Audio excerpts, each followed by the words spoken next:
Welcome to All Gen Gamers, a podcast for people in video games of all generations. Starring Pete Dorr, Happy Console Gamer, Gamester81, and Jason Heine.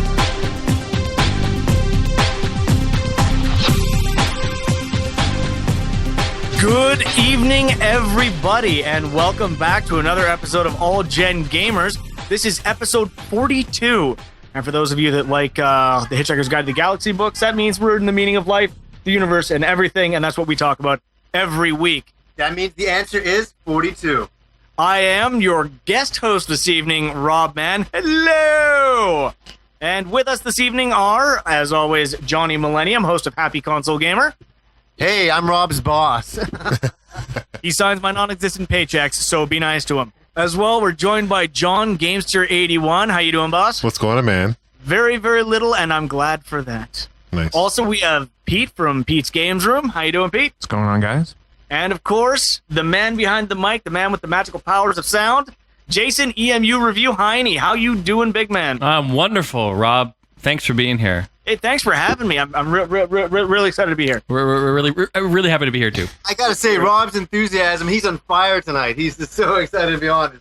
And it's awesome to have Rob on. We've always wanted to get Rob on. That has never been the problem. Yes. We had to get him out of the basement, because we keep him locked up there, you know? You're a fan favorite, Rob. People love having you on, man. Oh, man, I thank you for having me on. I love the chance to be on here and hang out. I listen to the podcast every time it comes out. In my work truck, driving around, and I'm usually yelling at the stereo with answers to various questions, so it's kind of nice to actually have people talk back this time. From the land of poutine comes Rob. Poutine. Poutine. You know, actually, here's the funny thing people might get a kick out of. I drive Rob crazy. This is how I bug him. I call him Robert Man. Drives him nuts. Bloody Robert Man. God damn that Robert Man. Drives me crazy. I tried calling him Jonathan Man. It didn't work. That's not so much. No. Not so much. But so we thought today, and we were like to the last second trying to figure out what we were going to talk about. I think we said to Gamester we were going to talk about probably Sega. We're like, and then I remembered I couldn't think of it. I'm like, there's something we're supposed to talk about, something that would be a lot of fun, and that is E3 predictions. And man, it's going to be so exciting for all of us to come up with our predictions for E3. And we don't have anything written down. We're just going to kind of just talk as it comes to us type of thing. And even the audience, all you guys, definitely. Any ideas, anything that you think we're missing, tell us in the chat for sure, because we are live. That's very cool. This is our third live show. It's always fun doing this. Definitely. And for all of my friends in the chat room there, yes, I'm off the chat and on the air. So thank you for supporting the backup there. You know what'd be so funny is if I was like a voice impersonator as good as Rob, and I was actually pretending to be Rob right now, and nobody actually knew it was a total setup. Yes, I am Robert Man. I am here. That's the thing. So let's get started. I'm going to put somebody on the spot, and they're going to hate it. Pete Dorr. He's going to go, oh no, I don't want to start. What are you looking forward to at E3? What are you thinking about? The new Wii system, hands down, would definitely be my most anticipated thing that's coming up. Seeing exactly what the hell they're going to do to WoW is this time. And seeing, finally, more new gameplay footage for The Last Guardian, because we all know they disappointed us last E3, those bastards. Goddamn saving their big reveal at the end of Sony's last press conference as Twisted Metal, which there's nothing wrong with that, but we wanted to see some Last Guardian. I'm also really curious to see, honestly, what Microsoft is going to be doing with the future of Kinect games.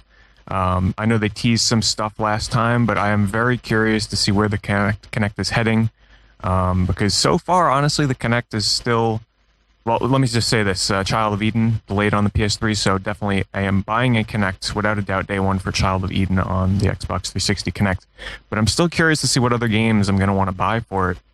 What about, I don't know, I mean, I'll think of some more stuff. What about you, Johnny?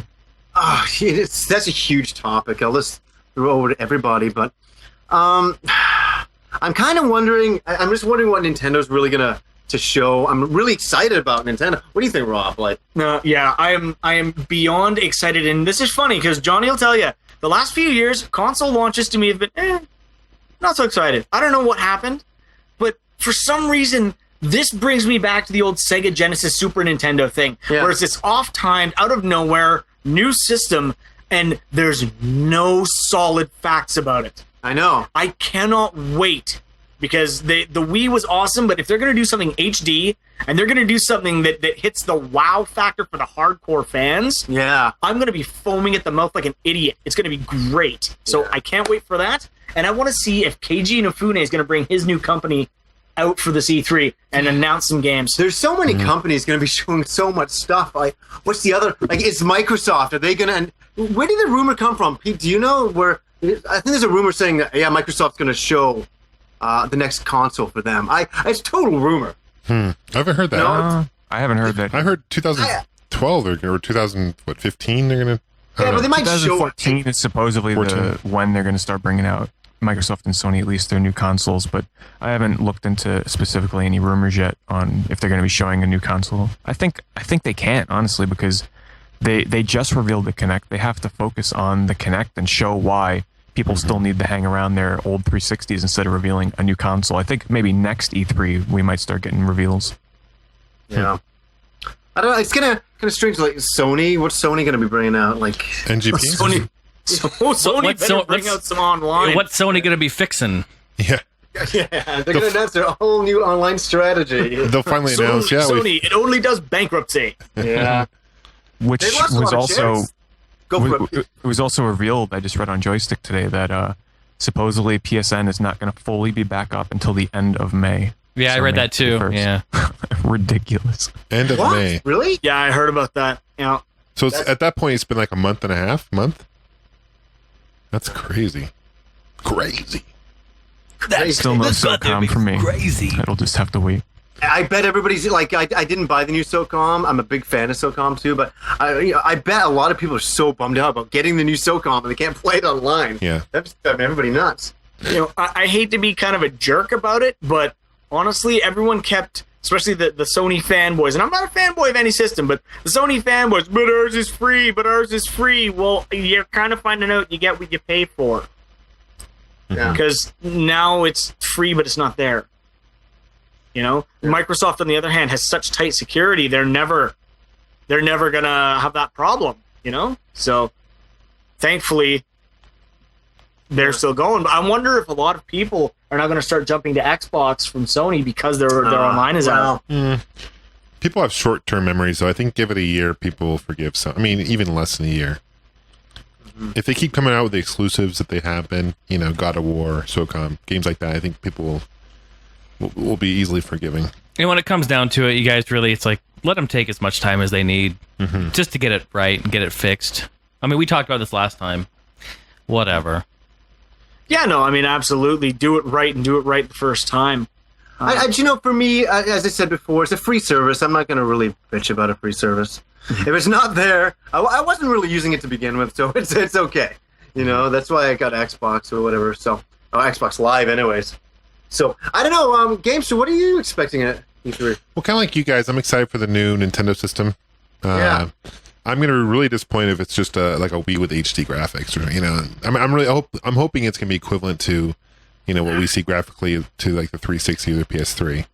I'm assuming it's going to be like that, but you never know, But like Jason mentioned in previous podcasts, Nintendo's always, reinventing a new thing and making it better. So I'm really I'm expecting something totally new to the gaming market, something this is going to blow people away. And if it is this, screen into the controllers, that's pretty cool. But we'll wait and see. I don't know. We'll see. I'm also waiting. I'm looking forward to like more information about the Sony NGP, the handheld. Hopefully that will come out and maybe a demo of that and see how the whole touch back screen works. And I'm excited for, like Pete mentioned, the Kinect, some more Kinect games. Kind of anxious to Child Eden obviously was cool, but I'm excited for like what else Microsoft has in mind. And that's kind of, there's just a ton of stuff. How about you, Jason? Nintendo all the way. I'm very excited about what Nintendo is going to unveil here at E3. And again, we're not that far down the road from just getting these like leaked screenshots and rumors floating around. It's only been a couple of weeks, right, or whatever. Not that long. So, and we don't know much about it. So I'm really excited. new Nintendo console. I'm already planning the stand all night, midnight launch type of a thing. I can't wait. I get really excited for console releases. I like to make them an event, especially, okay, brief story. So yeah, I grew up in Oregon where it rains all the damn time.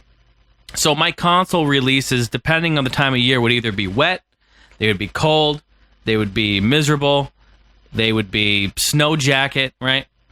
Mm-hmm. Well, now, being in Arizona, where it's sunny all year round, this is my first time getting this is my first console release here in Arizona. John, I'm excited. Well, you missed out on the 3DS.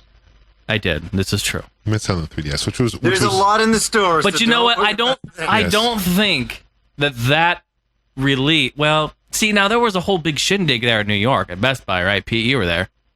Yep. Yeah, see. So we didn't have anything like that. It's funny because, before the 3DS, we were talking about how there's going to be people waiting in line for the 3DS. And I know, John, you had a similar story. When you went to EB Games or ever pick up the game, there was like no one in line. Like when I went to GameStop, no one was there. I was like the first person there when the store opened. And there's just a plethora of systems out there. You can go anywhere and find a 3DS. So yeah. Now, I don't know. Is this new Nintendo system going to be like the Wii, or is it going to be like the 3DS where it's like, I don't know. It's going to be interesting. I don't want to... I think it's going to be bigger than the 3DS. It has to be. Yeah. I think pricing's important too. Yeah, of course. Yeah. Nintendo's always been a pretty affordable system compared to the other guys, even gaming-wise, Games have been cheaper. So it's interesting. Well, the Wii is getting marked down to $150 tomorrow. Yeah, $149.99. I read that too. So by bringing out the new system and placing it at $250, $300, it'll definitely appear to be much more expensive than the Wii. But the Wii launched at $250. So really, if they launch it around that price, it'll be the same price as the Wii. But in my honest opinion, if it's going to be doing the stuff they're saying with the controllers and everything, I don't foresee a price lower than $350. Just my opinion. Yeah, I agree. It's gonna be a spendy system. It's got to be. But they'll probably throw in a game. Nintendo's always done that. Usually. Yeah. Throwing it in a game, a demo or something. Give us another bomb-ass tech demo, Nintendo. Do it. They didn't throw in a game with the N64. I remember that. You had to buy one separately. That is true. Talked about that at the Gala, yeah. Is that the only... Well, the GameCube they didn't either, did they?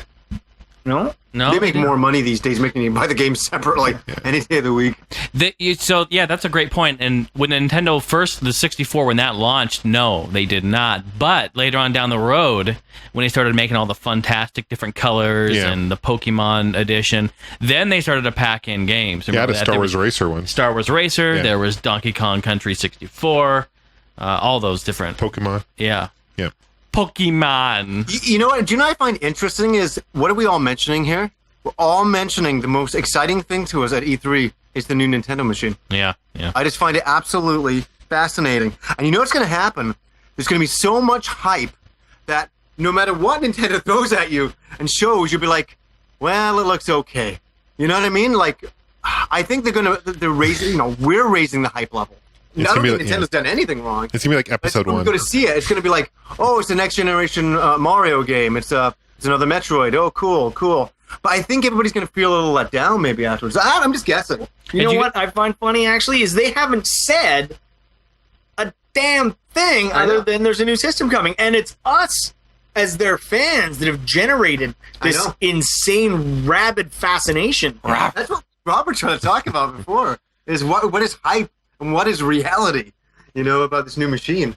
Yeah. That's what we're trying to figure out. Have you guys have seen the unofficial leaked screenshots or whatever of the quote unquote console? It looks like an external hard drive, straight up. I thought that got debunked really quick. It looks like the box from the retail release of Windows 7. Yeah, it does. Yeah. It looks like somebody put a little fiberglass on the outside.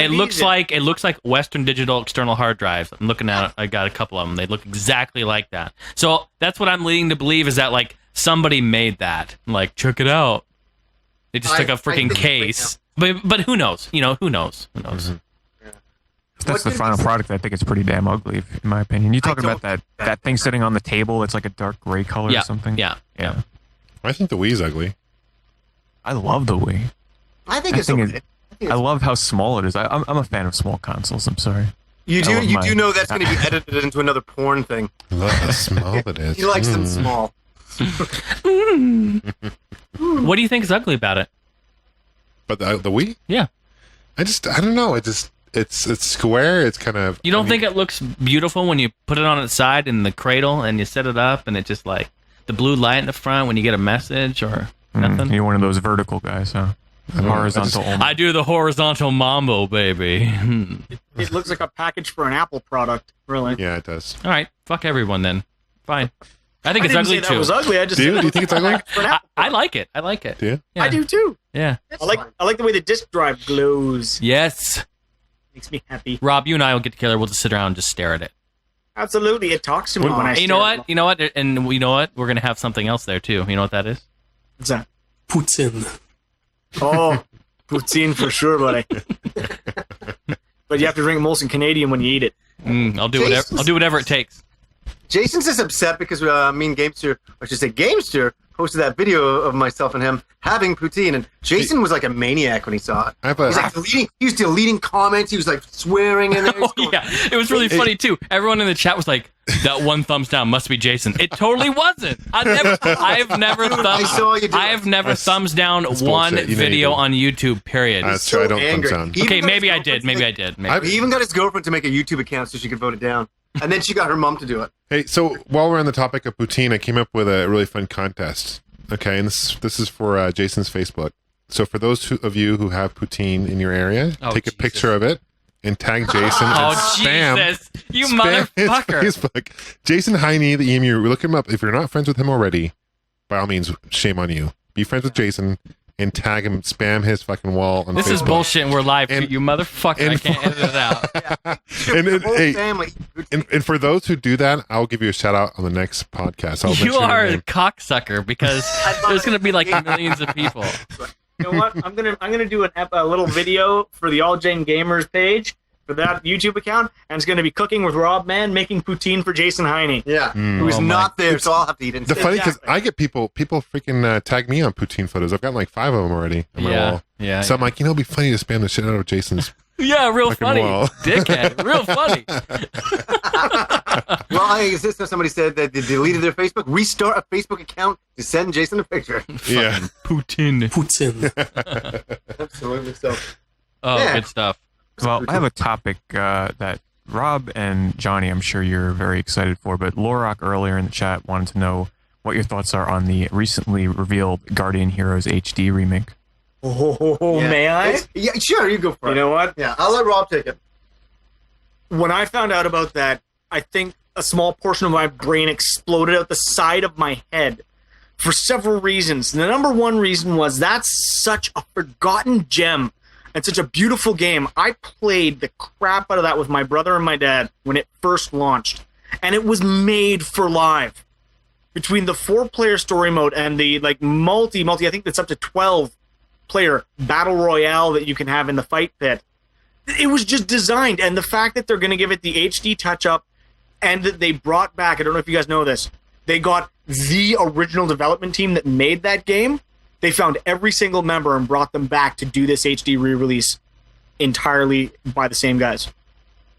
So I'm so excited. Day one download, day one. I want to say something that I was really excited to see it just because of all the reasons Rob said, but also that it gives players a chance to try this game out who don't have a Sega Saturn, you know, and especially after me and Rob made the video on Guardian Heroes, we actually noticed that the prices on Guardian Heroes at that time rose after the video, and we felt, I'm like, man, you know, what a strange effect that's having. But now everybody can get it for really cheap and really check it out. Have fun with it. The soundtrack is awesome. I love that soundtrack. I just want to thank Sega and Treasure for saving me like $100 because that's what that game is almost going for now on eBay. And Wow. the thing is, I was putting off buying it because I'm like, it probably is a great game, but it's the kind of game that you have to experience multiplayer. So thank God now there's going to be a live version with 4 players, like you said, Rob, and 12 players in a battle arena. That's crazy. Oh, it's fantastic. Which they had close to that. What I found funny when they did the announcement of the footage, the video that I saw. Yeah. The guy from Treasure, from whatever company he was saying, and they're adding a fight pit, and I was like, no, that was there before. I think they've upped the number of people that can play it at the same time. Yeah. But that fight pit's always been in there. It was one of the best parts. Yeah. You could play the villagers. Oh yeah, there's an old man. They can only cough. His only attack is that he can cough on you. And we used to have these weird matches with the biggest character you could. Remember that giant robot? Yeah, the giant robot that shot like laser beams, or like the gods at the end of the game. Yeah, Spoilers.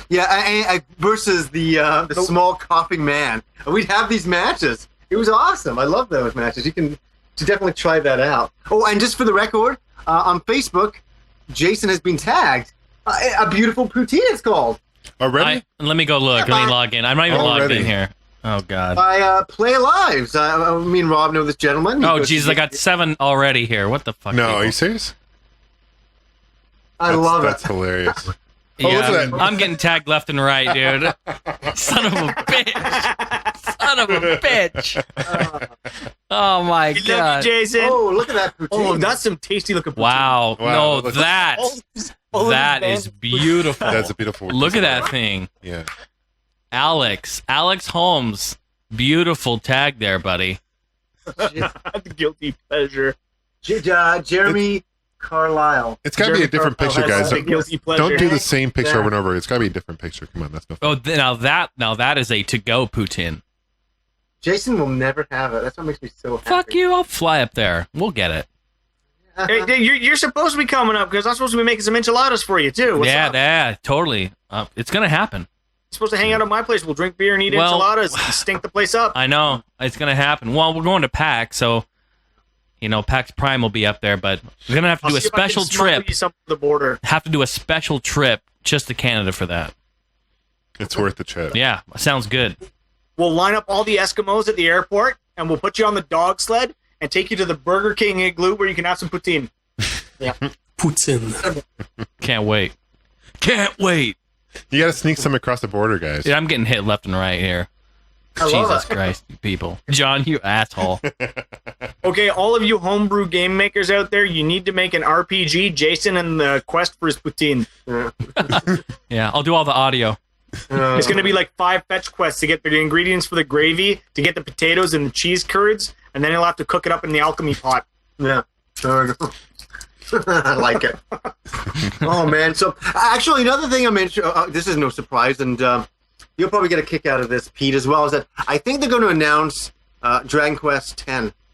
Because the last Nintendo Power I read, it said, the creator said that they were working on the end of the game. So Yes. it's probably in a way that they can show it now. So I can't wait to see. It's going to be interesting because it's going to be on the Wii. And I'm not knocking the Wii. I like the Wii. Not a huge fanatic about it.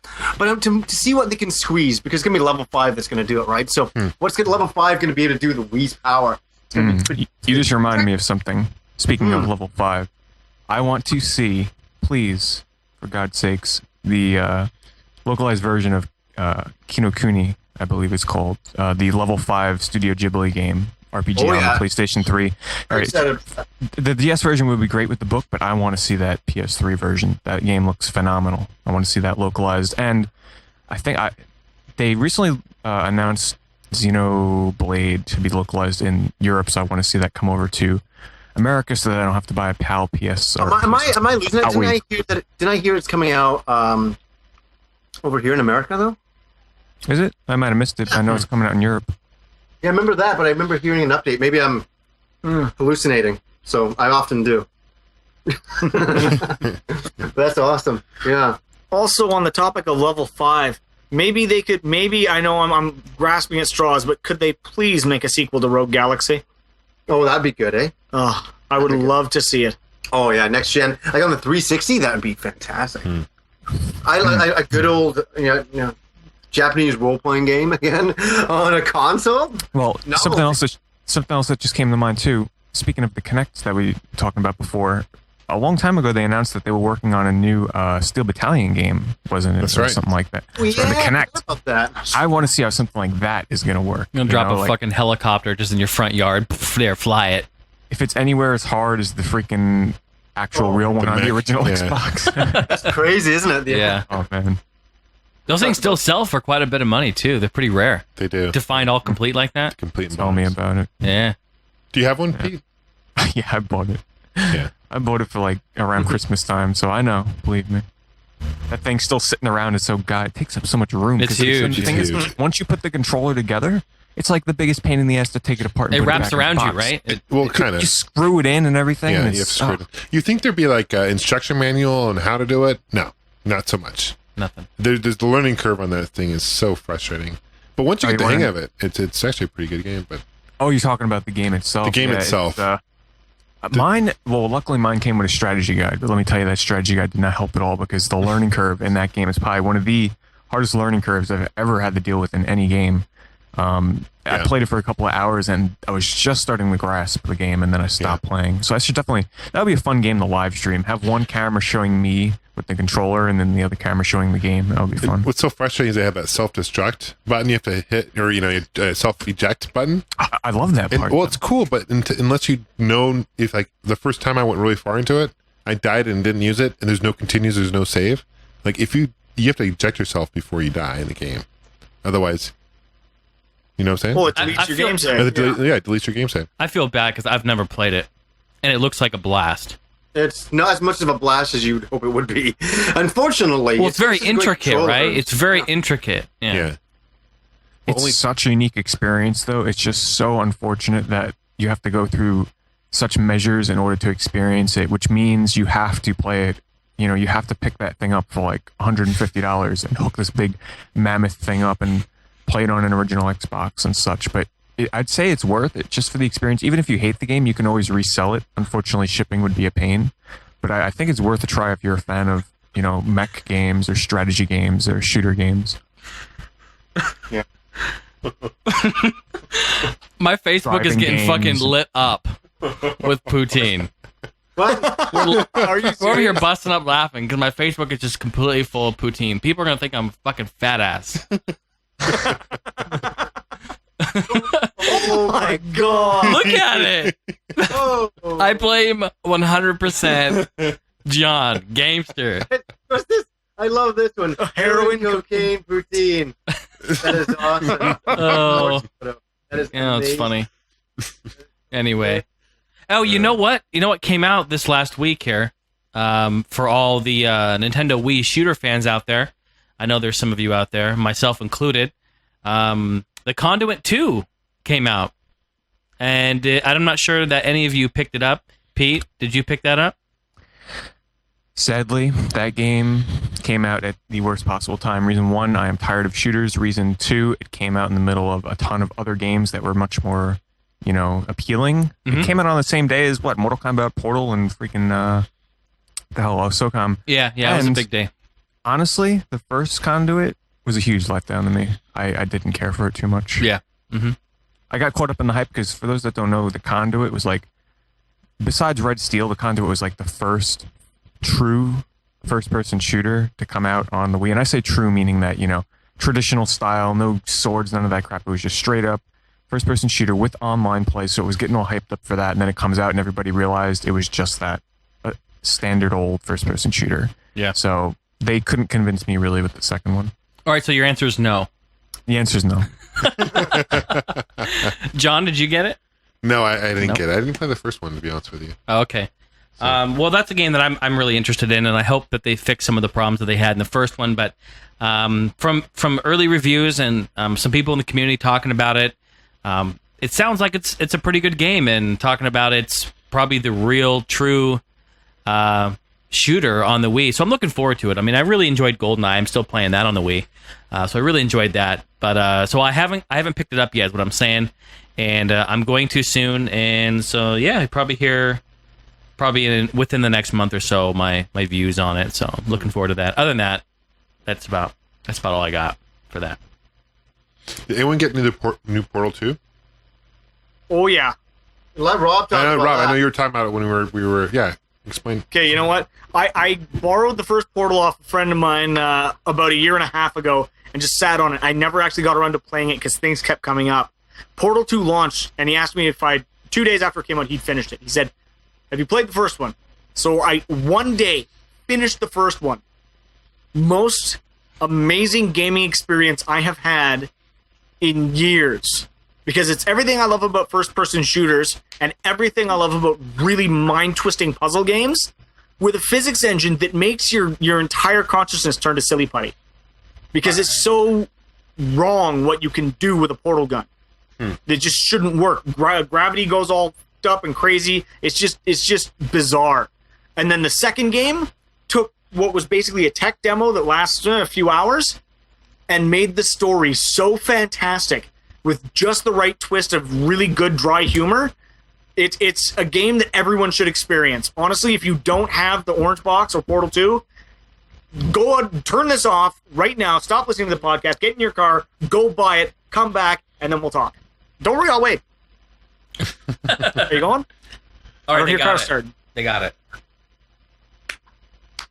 So yes, go get it if you haven't played it and you like puzzles and first-person shooters. It's awesome. How's the story? The story is fantastic, and it for the first little bit you'll be a bit confused if you finish the first one, but it basically picks off right where the first one left off. So you need that first game and the story to understand a lot of the humor and jokes in the second part. Cool. You've gone through it then, Rob, I assume. I haven't played all the way through the second one. I'm on the 8th chapter of, I think, 11 or 12. But it's been fantastic. Anytime my son takes a nap or when he goes to bed at night, the wife and I sit down and we put that on and play it. And when we finish the single-player mode, it starts up the story for the co-op mode. And there's a 2-player split-screen co-op that follows after the single-player story of Portal 2. So I'm really excited to get into that. So it's got lots of replay value as well because there isn't just one solution to each of the puzzles. It's entirely up to how your mind likes to work. So you can try anything and everything to solve these puzzles. It's so good. I really can't. I even hear that it has some pretty good comedy in there, right? Oh, it does. It's got amazing comedy. The first one, it was mostly just GLaDOS, who's the evil machine that's running everything. What was most of the comedy, just what she had to say. But this time they brought in, what's his name? Ricky Gervais's buddy with the red hair. I can't remember him. The guy that's on the An Idiot Abroad with him? Oh, that's, yeah, Pliskin. Yeah, the guy with the reddish hair and then the goatee. Oh, that guy. Yeah. That guy is the voice of Wheatley, the robot that's with you from the beginning. So he's in there. They've got the guy that played J. Jonah Jameson on the Spider-Man movies, who plays Cave Johnson, who's fantastic. It's, just lots of really good, really kind of quick, off-the-cuff comedy flying at you all the time. Yeah, the first game was entertaining, right? The first game was comedy-ridden. Absolutely. And this one's even funnier. Yeah, cool. It's actually even funnier. So, that's actually something. Just I noticed a lot of people in the chat are talking about it. But Catherine, I actually went onto Amazon the other day and got my special edition pre-ordered. Are you getting your fresh toasty pizza? Yeah, I know. I just went for Amazon alone. What do you think about it, Pete? Are you not interested? Oh, Catherine in the game, Catherine. I can't wait. I was super excited when they said they were localizing it because I was very tempted to import it. Glad I took myself out of that one. But the special edition, they are including inside of a pizza box. You're getting a pair of underwear, a pillowcase, and what was they give you one more? This is no joke, by the way. Sounds like a game night. What was the other thing they gave you? Condoms. I think it was boxer condoms. shorts. There's a t-shirt, Panties. boxer shorts, soundtrack, art book. Dildo. And some panties. For $80. Some panties. Why do you keep showing the old Catherine when I click on the other one? You got to scroll through the. That's hilarious. Oh, because they're probably sold out of the deluxe edition. No. Oh, don't scare me like that. When does the game come out? I'm gonna hit pre-order. I already have it. 15 more images, man. Hit that. No. This is the old Catherine. I'm not looking at this one. Hey, Johnny, when's the game come out? We're looking at Scroll down. release date July 26, 2011. Yeah, somebody beat me to it. There you go. Nice. So speaking of other game releases, something else everybody's bringing up is LA Noire, which comes out in a week. I heard it's gonna be 3 may have discs. changed my mind on that one, honestly. I don't know. Like, I do definitely want to play it, but I just started another game, which I'll get into when we get into games we've been playing. yet another freaking game I'm getting into. So I might just put this one off for a bit and work on some other games that I've bought and really should play.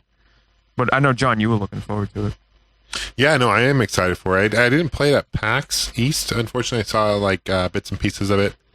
And I know my wife played a little bit of it actually when she was there, but it was a pretty long wait. But yeah, it looked fantastic. I mean, the graphics, like I like the face.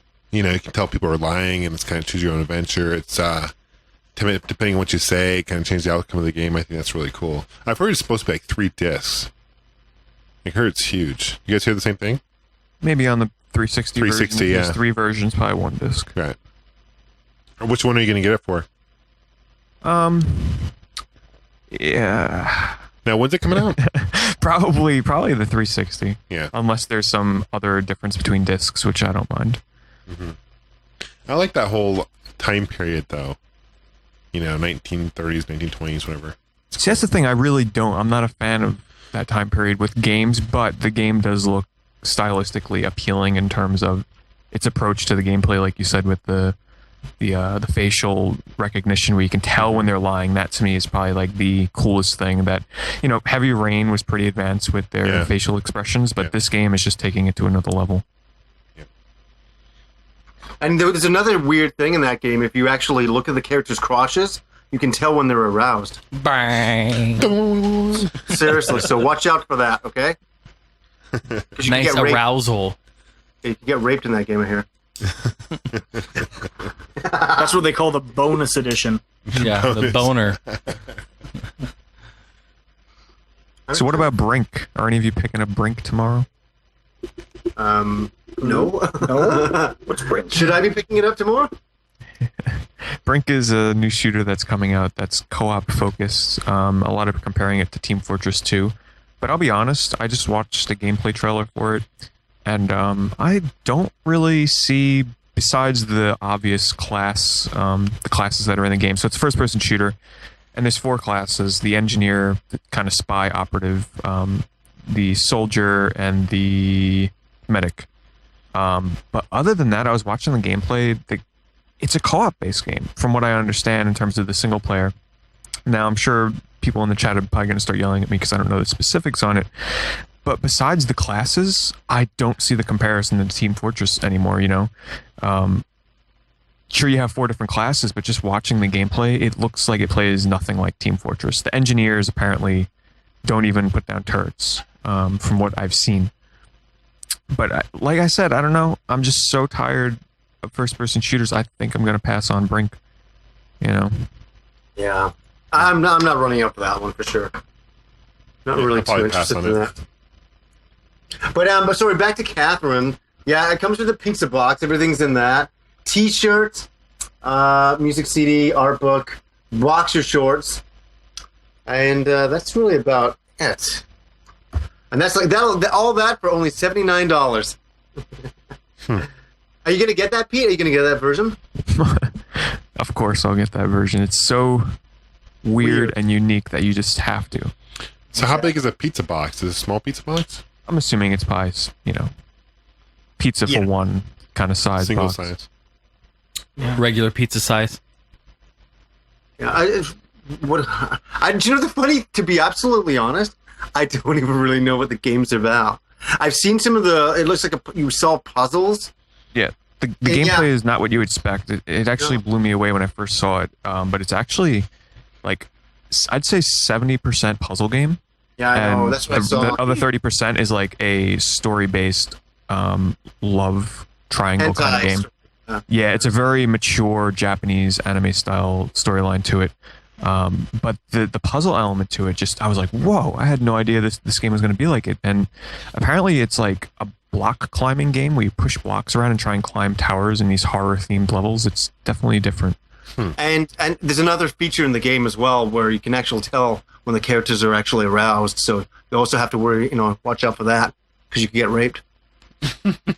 So be very careful when playing the game. Just like every game coming out, it's just the same feature. Seriously, yeah. Catherine, I think the box shorts come and they're actually stained. Yep. Yeah. So watch out with blood stains, I think. And if you get one for the PlayStation Move, it has a groinal attachment.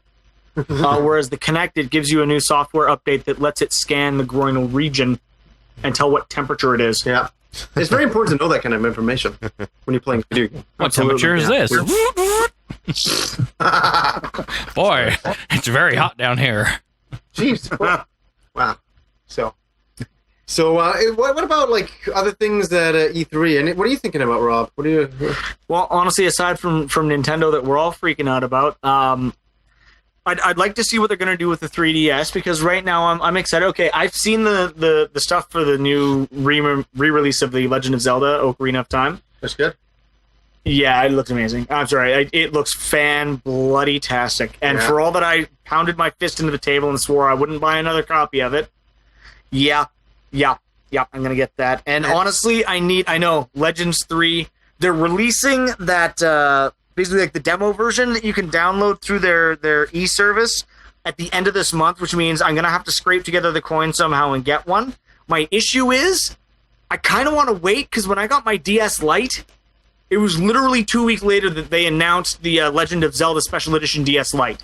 So that, I want to see if they're going to do a special edition for either Legends 3 or for Zelda on the DS, on the 3DS.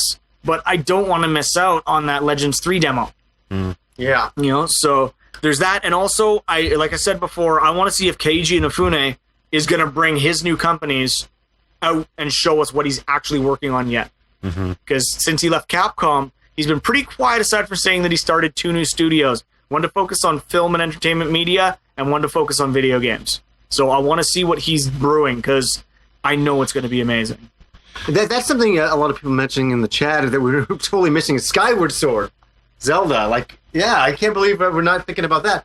Wouldn't it be a real bitch if they announced that for the new Nintendo machine? And it's like, no, it's Wasn't I saying that the other Well, look day? at what they did with Twilight Princess. I'm sure they'll do that. Could you imagine? Would you be pissed off of that, guys? Would you be? I would, yes. I would. Because the game is done, I think. They're almost done with the game. Yeah. I think there'd be a lot of angry nerds slapping Miyamoto. I'd be fucking one of them. They may do what they did with the Twilight Princess, release it for both GameCube and Wii. They do the same thing here. Because I think the new Nintendo system probably will be backwards compatible to the Wii, I imagine. And their whole thing with the Wii, remember, was hey, play it with motion control. Remember, it was play with the new updated controls. Right. That was the whole new hype to get people to real people. Wasn't that the last game released for the GameCube? Yeah, it was, wasn't it? For Zelda, yeah. Legend of Zelda: The Twilight Princess was pretty much the last game that by was. Nintendo. Yeah. It was their last in-house game. Yeah. That'd be crazy if they announced it for the next. Oh my god! But here's the problem: if they're going to announce it as an HD system, I mean, there were some grumblings about the fact that the graphics of Twilight Princess on Wii did not look like Wii graphics; they looked like GameCube graphics. So if they're going to do that again and put their Wii quality graphics on what's supposed to be their new shiny HD system, You're right. That's going to cause some trouble. Yeah. So I don't think they'll do that. I think they're can't gonna imagine they do that. Can't imagine it. I guarantee you they'll do that. Well, another thing, the game was built from the ground up for the Wii Motion Plus, and if they ported it over to this new system, that means that this new system to control this Zelda game would have to be heavily influenced by Wii Waggle controls, and I honestly think that Nintendo is thinking way beyond that, so I think their controller is going to be a little bit more complex than just Waggle with the Wii's got. But they can't, Rob. That's a good point. I actually never thought of that, because they're not going to... They'd have to basically redo the graphics of this game to put it on the HD console, and they're not going to do an opening launch game with a Wii-style graphical game, so that's a good point. Also, with the controller now, because I've seen some, again, with the same mock-up they did of that console, but they're talking about the one with the screen in it. I'm wondering if what they're going to do is do a combination of the waggle controls for the Wii with the 3DS, the way that you can do that AR, moving around and looking at the screen, seeing through it. Put a little camera in it or wouldn't it be something. interesting? Here's we're having a moment. Is that imagine you go into a tunnel or a secret place in Zelda, and then you get in there and you were able to look around in real time with the controller. Oh, because it would be like the flashlight, and when you look in the controller, you see in the beam of the flashlight to see what's on the walls. That'd be crazy. Yeah, but use a gyroscope in the controller so that you get your motion, but you still got a classic style controller and a screen in it to add interactivity. That is, I think, That's where they're pretty going cool. with it. I think that's what they're going to do with it. I heard with the new Zelda, though, you actually look at their crotch and see if they're aroused or not, too. Hey, I can tell you right now that me and Rob are both very aroused right now. It's very, if you look through the controller, there's going to be X-ray. You're going to see right through them pants. Boy, I can see the meat. They're very aroused. Very aroused. God. But I think we're just losing the key word here. Project Cafe. When I think of cafe, I think of portability. I think of talking with people. I really think that this thing, and I've been saying it since the beginning, I think you're going to be able to take this controller with you and be able to access your games, and your Wii or something. You're going to be able to do something with this system outside of your home. It's going to be... And drink coffee out of it. It's going to be connected to the social network. You're going to link it to your Facebook. It's going to be hooked up maybe possibly through YouTube as well eventually down the line. I mean, there's going to be ways, because this whole social media thing is going crazy right now. And I just see it kind of, you're able to, with your controller, to go through your Facebook account. You can kind of go online and you'll post on your Facebook wall that, hey, you're playing this game at this time. It'll post your scores, et cetera, so forth, right? Through your, I don't know. That's kind of the way I see it. I'm so excited to see what they do with it. All I know is I have off from work that day, so I'm going to be super, I can't wait. Lucky bastard, I wanted to book work off that. What, for E3 day? Yeah. Oh, man. I love E3 day. I was talking to a today. I remember, what year was it? Was it 2000 when that E3, when they announced the new Mario and the GameCube and Zelda, and they showed everything for the first time? I remember I was at work at a software company, and it was like, I was watching that first Mario movie, and it was a very different game, Mario Sunshine, the demo movie they showed, to what it actually was. Do you remember that when he kicked the ball? Do you remember that, Pete? Was that when they had the frying pan with the 5 million Marios in it? No. That was just Detective. Kick the ball? I'm not really sure. Like, if you actually go back and check out the very first Mario launch video, it actually has Mario running around this city, and it looks like an RPG. Or there's, like, human beings standing outside houses, and he's running past them, and there's a ball, and he's kicking it. I guess to show the physics of the time was a big deal, and it's bouncing off the houses and stuff. But it became a very different type of game. But go check that out, Pete. It's kind of like a little bit of an interesting history thing, and how much that game changed. So, but anyways, my main thing mentioning there was how excited I was at that E3, and I was seeing Luigi's Mansion. I know somebody in the chat mentioned it earlier. That was awesome.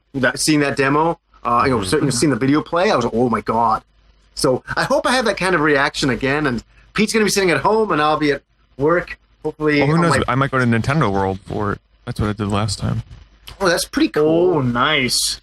But can you check out other stuff there, like what's happening with Microsoft and all that, or no? Yeah, well, that's a good point. Yeah, that's the only thing.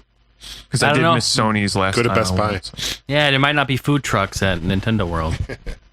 Yeah, Reggie ain't gonna be chowing it down. Reggie ain't gonna be pile driving freaking hot dog. We can't have this at Nintendo World because they don't have the food truck here. We're moving this to Best Buy where I can get my mini donuts. That doesn't sound like Reggie. It doesn't need to. It's what I'm saying. I'm like, see, he turned into an old Sheldon man. Or Absolutely. That's what he sounds like when he has indigestion in a full tummy. Oh, fuck. Hey, Rob. I'm excited. Hey, Rob. Yes? So, speaking of Mega Man, a couple of weeks ago, Mega Man X was released for the Virtual Console. You probably already know that. If not, yes. I'm letting you know.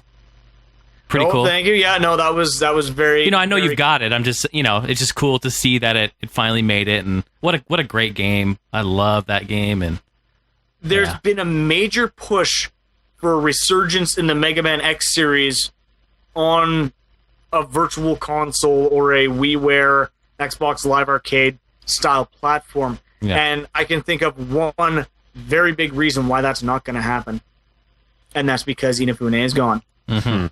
They may own the property, but honestly, see, Mega Man Universe got scrapped, and there are a couple of reasons. One, it was a very unique take on the Mega Man Universe. I was excited for it myself. A lot of the diehards were, but it's a very different kind of a Mega Man game, what they were going for. And two, because it was Inafune's vision, and without him there to finish it, no one else there knew what the hell they were doing. Luckily, Legends 3, for all that they have that, I don't know how many of you guys know about this, but Legends 3, they've made a dev room. You can sign up and be a serve bot and give your opinions and sway how this game is made.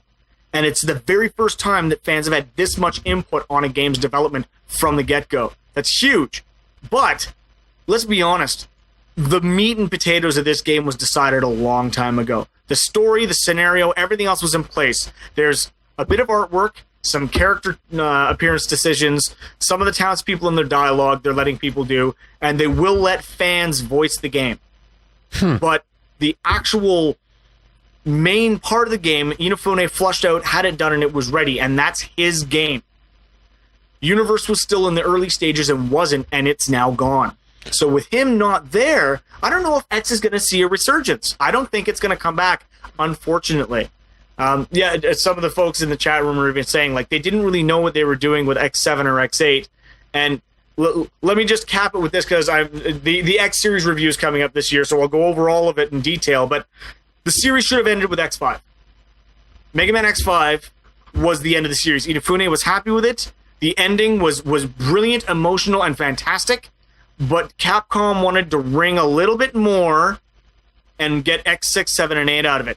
They forced his hand. He didn't want to do it. So, honestly, I don't think we'll see another resurgence, but hopefully all of the original ones, X1 through 3 for the Super NES, 4 and 5 were on PS1 and Saturn. Hopefully those will get re-releases on virtual consoles and things like that. So Rob, you mentioned that fans can do a voiceover for the game.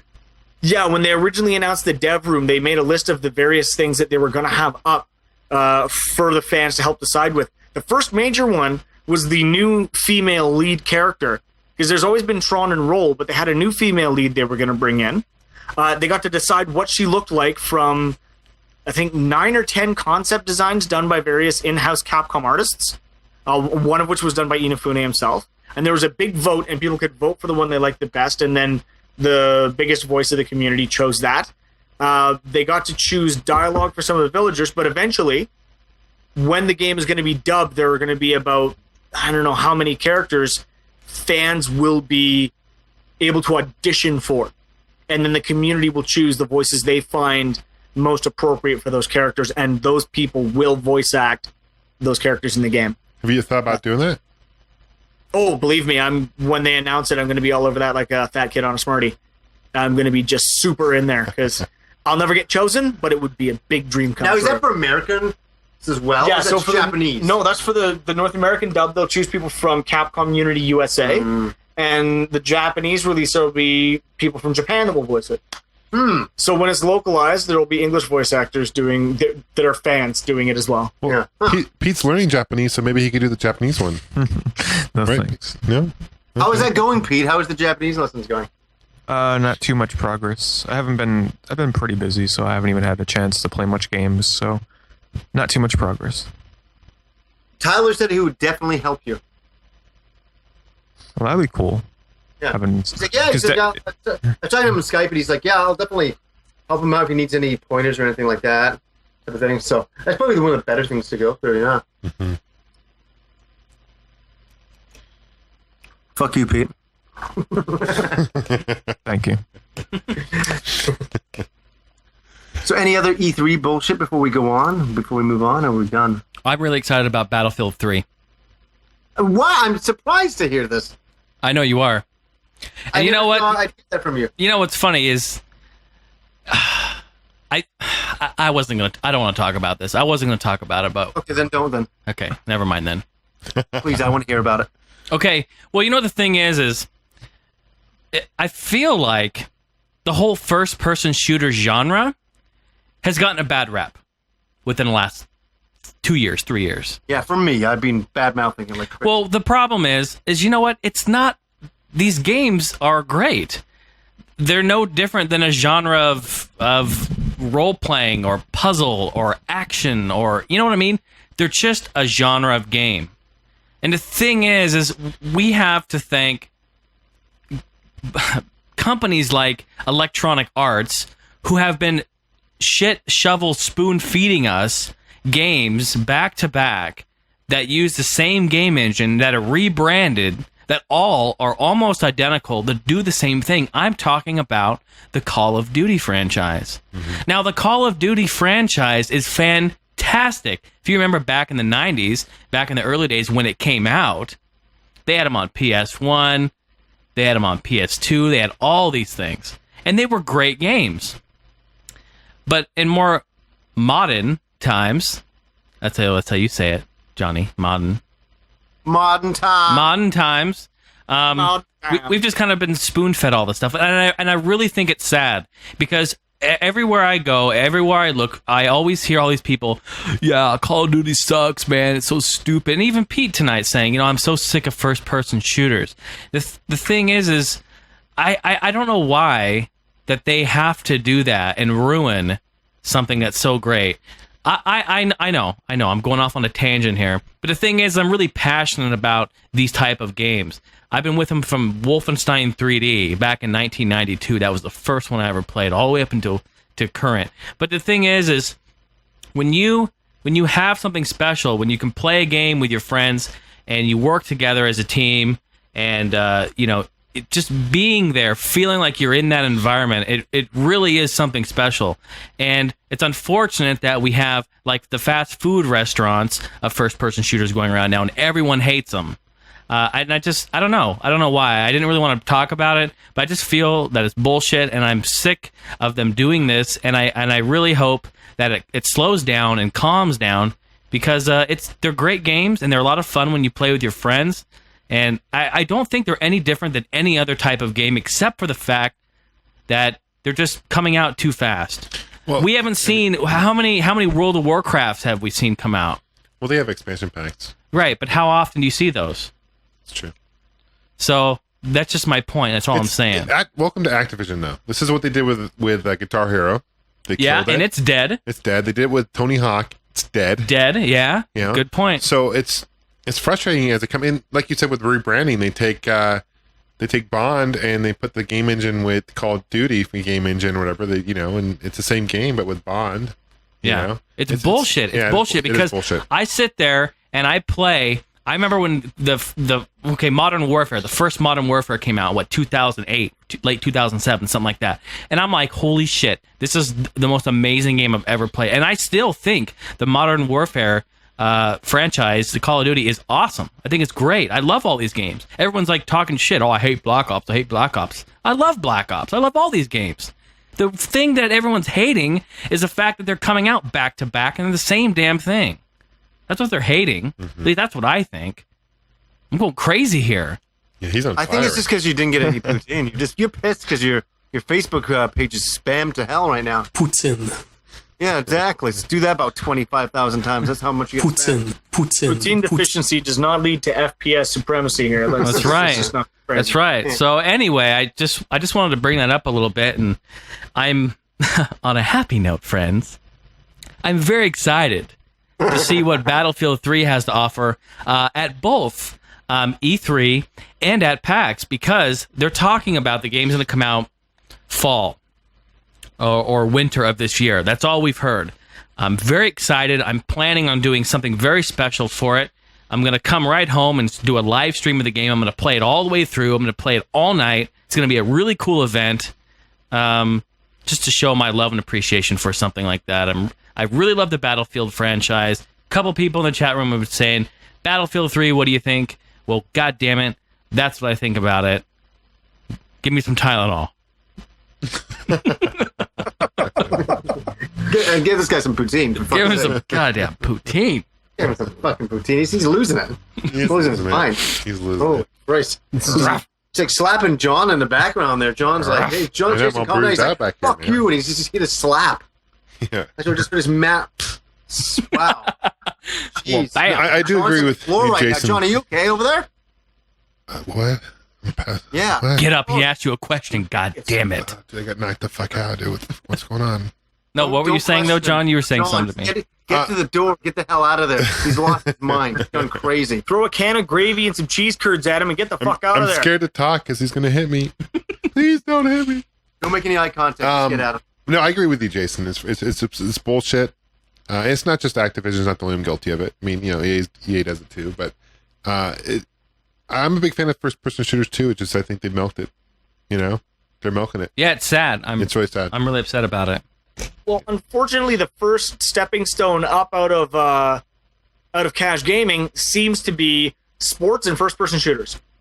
And unfortunately, they're getting that kind of a shovelware reputation because to the cash game market, though, let's face it, is a huge glut of income for a lot of game companies if they just want to make a good ton of cash without much effort. Which is what they've been doing with it. But you've got to remember that just like every other genre out there that's like platformers in the 16-bit era that ended up getting some seriously bullshit games coming out, you got to pick through it for the gems. As a genre, it is a fantastic genre, and no one will argue with you on that, Jason. However, you've got to find the shining gems in the big piles of donkey shit. Right. Yeah, no, I agree. I completely agree with you. Yeah.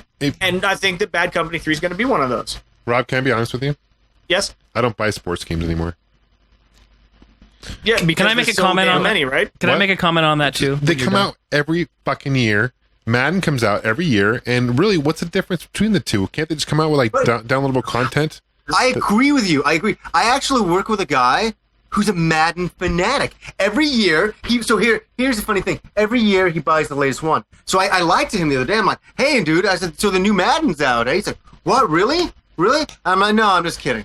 He's like, oh, okay. I'm like, what's exciting about the new Madden to you anyways? Like, what are you looking forward to? He's like, I don't know. New roster. I'm like, well, why are you buying it? He's like, I don't know. I said, what if they don't bring any new features or anything? He's like, I don't care, I'll buy it.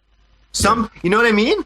They're just zombies walking to the counter going... The resale value of a secondhand resale value of sports games are shitty too.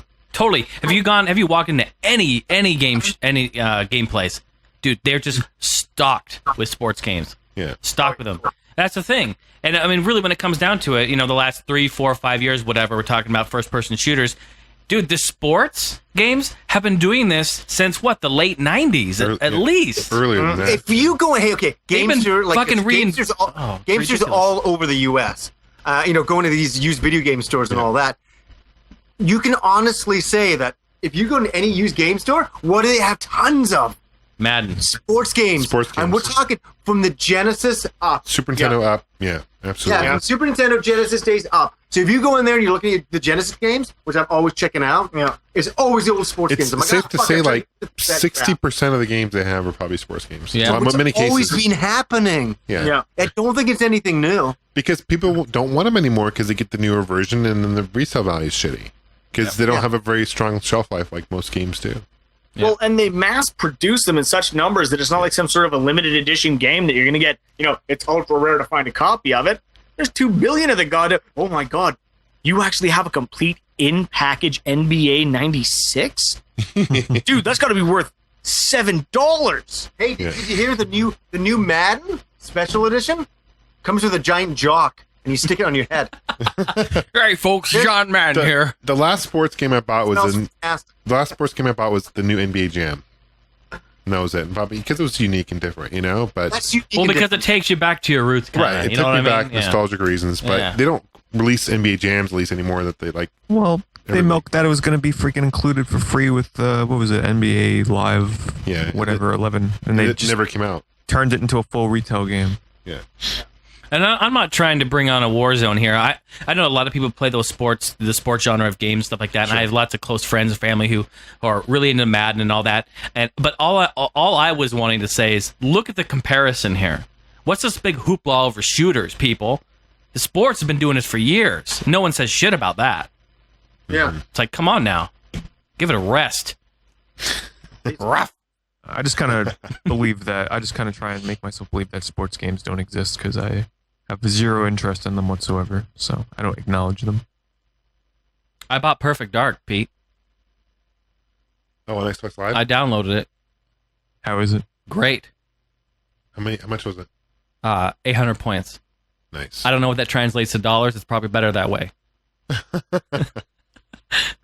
Is it good though? It's like the original? Yeah. Yeah, it is. It's just updated graphics. I mean, they're not like over the top, but they're updated, and the game runs great. It feels great to play it again.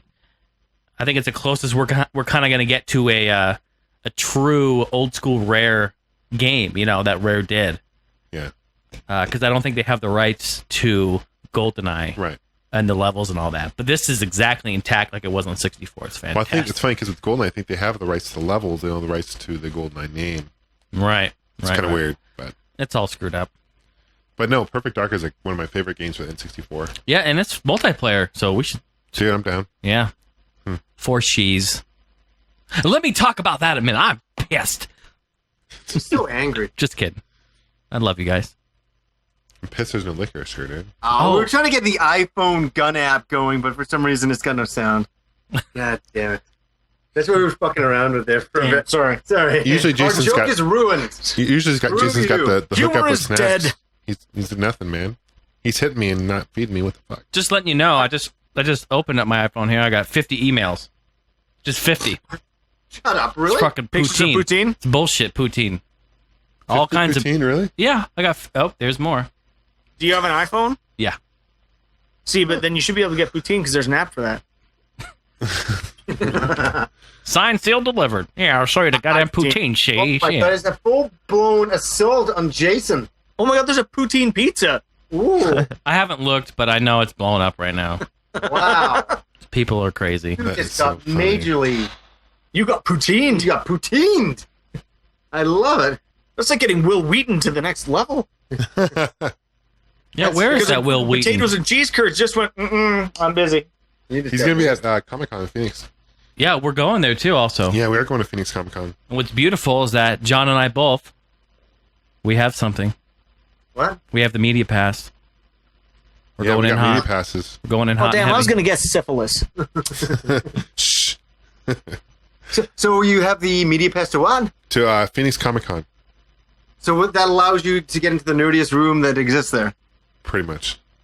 What No, does it's that allow gonna you be to do? pretty big. They got Leonard Nimoy and they've got who else? They got there.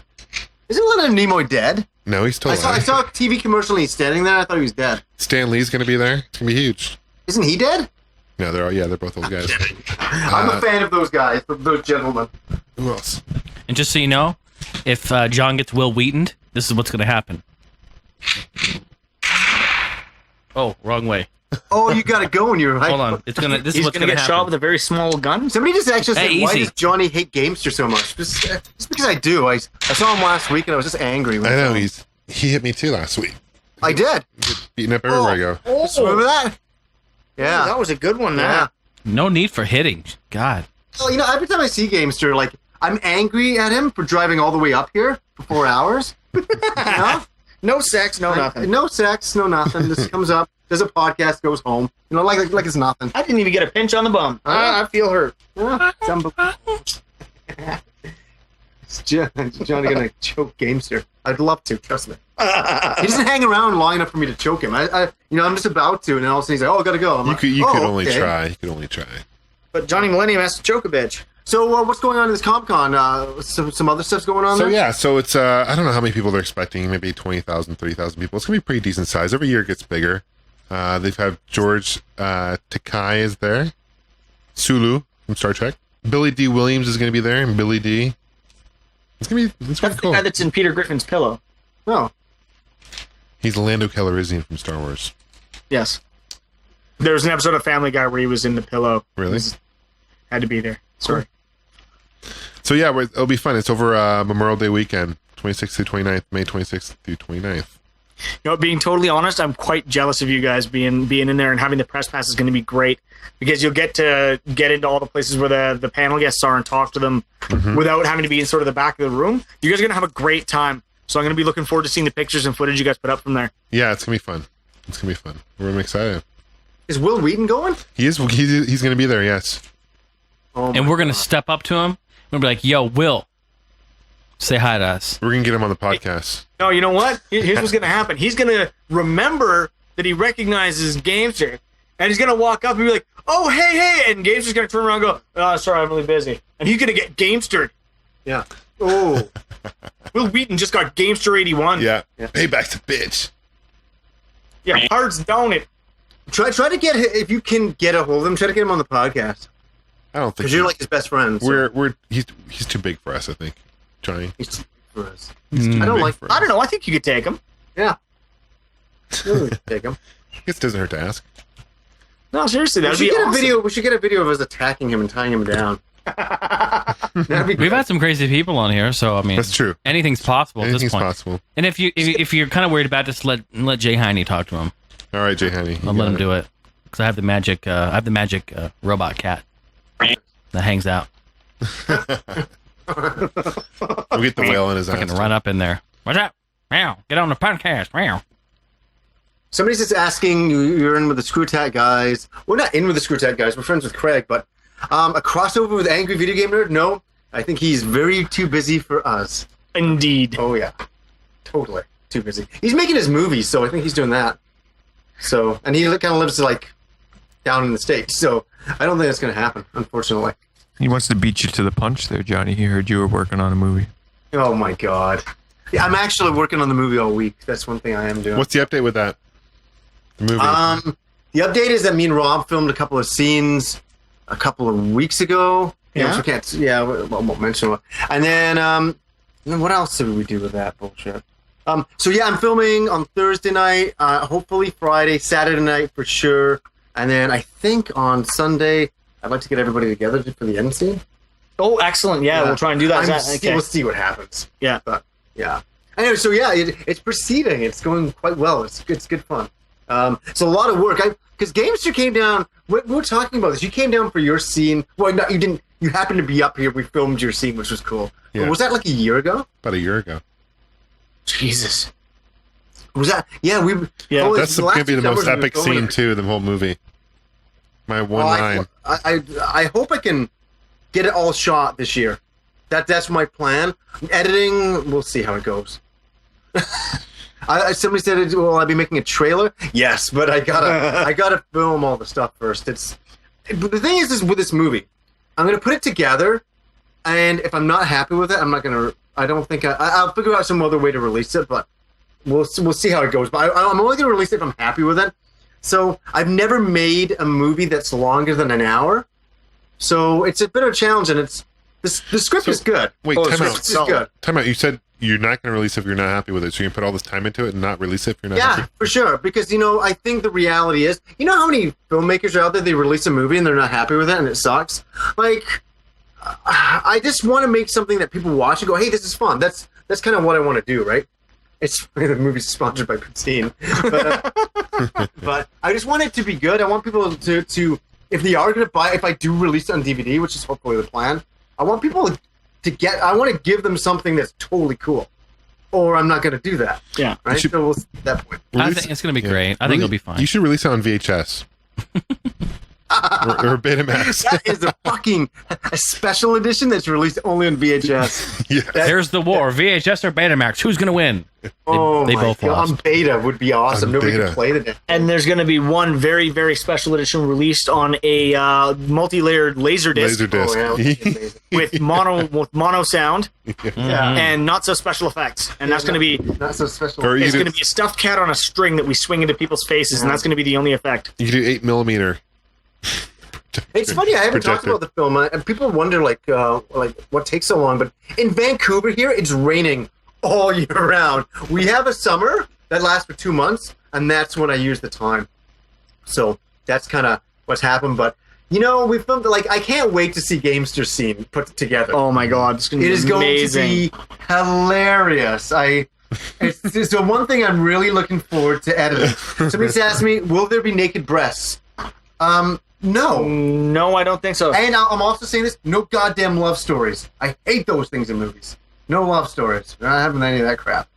It's just going to be pure, Dude, come on. complete entertainment. That was the best part of Star Wars, the new ones. The love's not. Just joking. Between Leia and Luke, Dude, Leia? that was fun, yeah. That chick is banging. She earned the I name would like Princess Leia. Yeah, I would like to lay her. Princess Seriously. Leia. Yeah, she earned the name Princess Leia. A little bit of that family business. They call him Han Solo for a reason. Because And so, I haven't even thought about any of those. Oh, that's one love triangle I'd love to watch. That's crazy. So, Nice. Just put that in the chat. That's awesome. Oh, One wrote that. That's good. all right, so well, it's good. It's going. It's good that do it's some going there, questions. Johnny. Yes. Yeah, it's still going, and just for everybody to know, Jason is doing the music. We like to announce? Yeah, we're Yeah. Well, why not? The first time it's Why not? ever been announced. Why not? Yeah, sure. Jason is doing all the music, and we'll be getting back to working closely in probably in about a month's time. once I get a bit more under the belt filming wise. But Yeah, and just to let everyone know, I've been working on it for quite some time. I've got lots and lots of music. I have read the entire script, and the movie is going to be fantastic, you guys. So, Johnny, I know it's going to be fantastic. Don't even sweat it. I'm sweating it. I'm allowed to. Yeah, you are. But it's going to be great. It's going to be great. All the heat if it sucks. So, right? Excellent. So that's just kind of fun. What do you think, though, Jason, without giving away any plot? Like, what do you think about the movie story? Well, I don't. God, what can I say and not give anything away? I love it. I think it's fantastic. I think it's a type of movie that hasn't ever been done before. Yeah. There are some really intriguing elements. There are some really over the top elements. There are some really good story and some writing. And as me as the musician, I'm writing music to hopefully to help that and bring that out in the movie too. So very cool. I gotta say this. Well, I mentioned it, and I really kind of pushed Jason in ways that I don't know. Like, it wasn't our original intention. Like, I remember there was one sequence in the movie. I'm like, I definitely want a song like this. And Jason gave me 3 songs that were fucking awesome, but they weren't right for that scene. And I'm like, and it's so funny. He's like about to give up. You weren't about to give up, and you're like, oh man, really? And I'm like, yeah, sorry, it just didn't fit. And then all of a sudden, you came back with the song, and it was like, that's it. And it was so cool. So yeah, that was it's a really cool time. effort. I'll tell you, if you're a big fan of the Human Centipede, you definitely will like this movie. Oh yeah, right. I would never have anything like that. Human Centipede is on Netflix instant streaming, by the way, just to let you all know. Just in case you haven't seen the want movie. To park the online entertainment as opposed to on a DVD. Yeah. Anyways, that's the update on the movie. Regardless, the filming today. I know it's gonna be great, Johnny. I know you're gonna release it, but worst case scenario, I'd like to see this. I'd like to see it how it ends. I'll put it together. Yeah. It'll be put together in some fashion or form. Yeah. I'll make it happen. You know, the sequel to Human Centipede is being filmed in Canada, right? Is it? Yeah, it's called A Taste of Poutine. Bro gets an applause for that. There you go. Nice. The Taste of Poutine. I love it. It's a terrible pun, but it's a great one. Yeah, the tagline is over 18 served.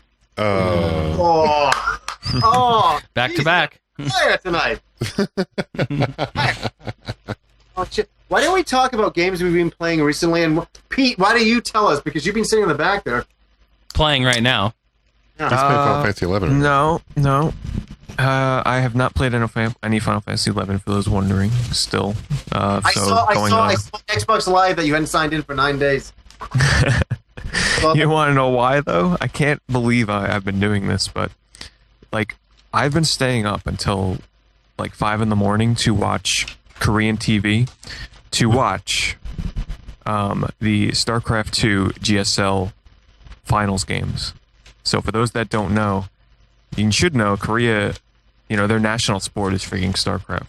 And for some reason, I'm currently fascinated with high pro level gameplay of StarCraft 2.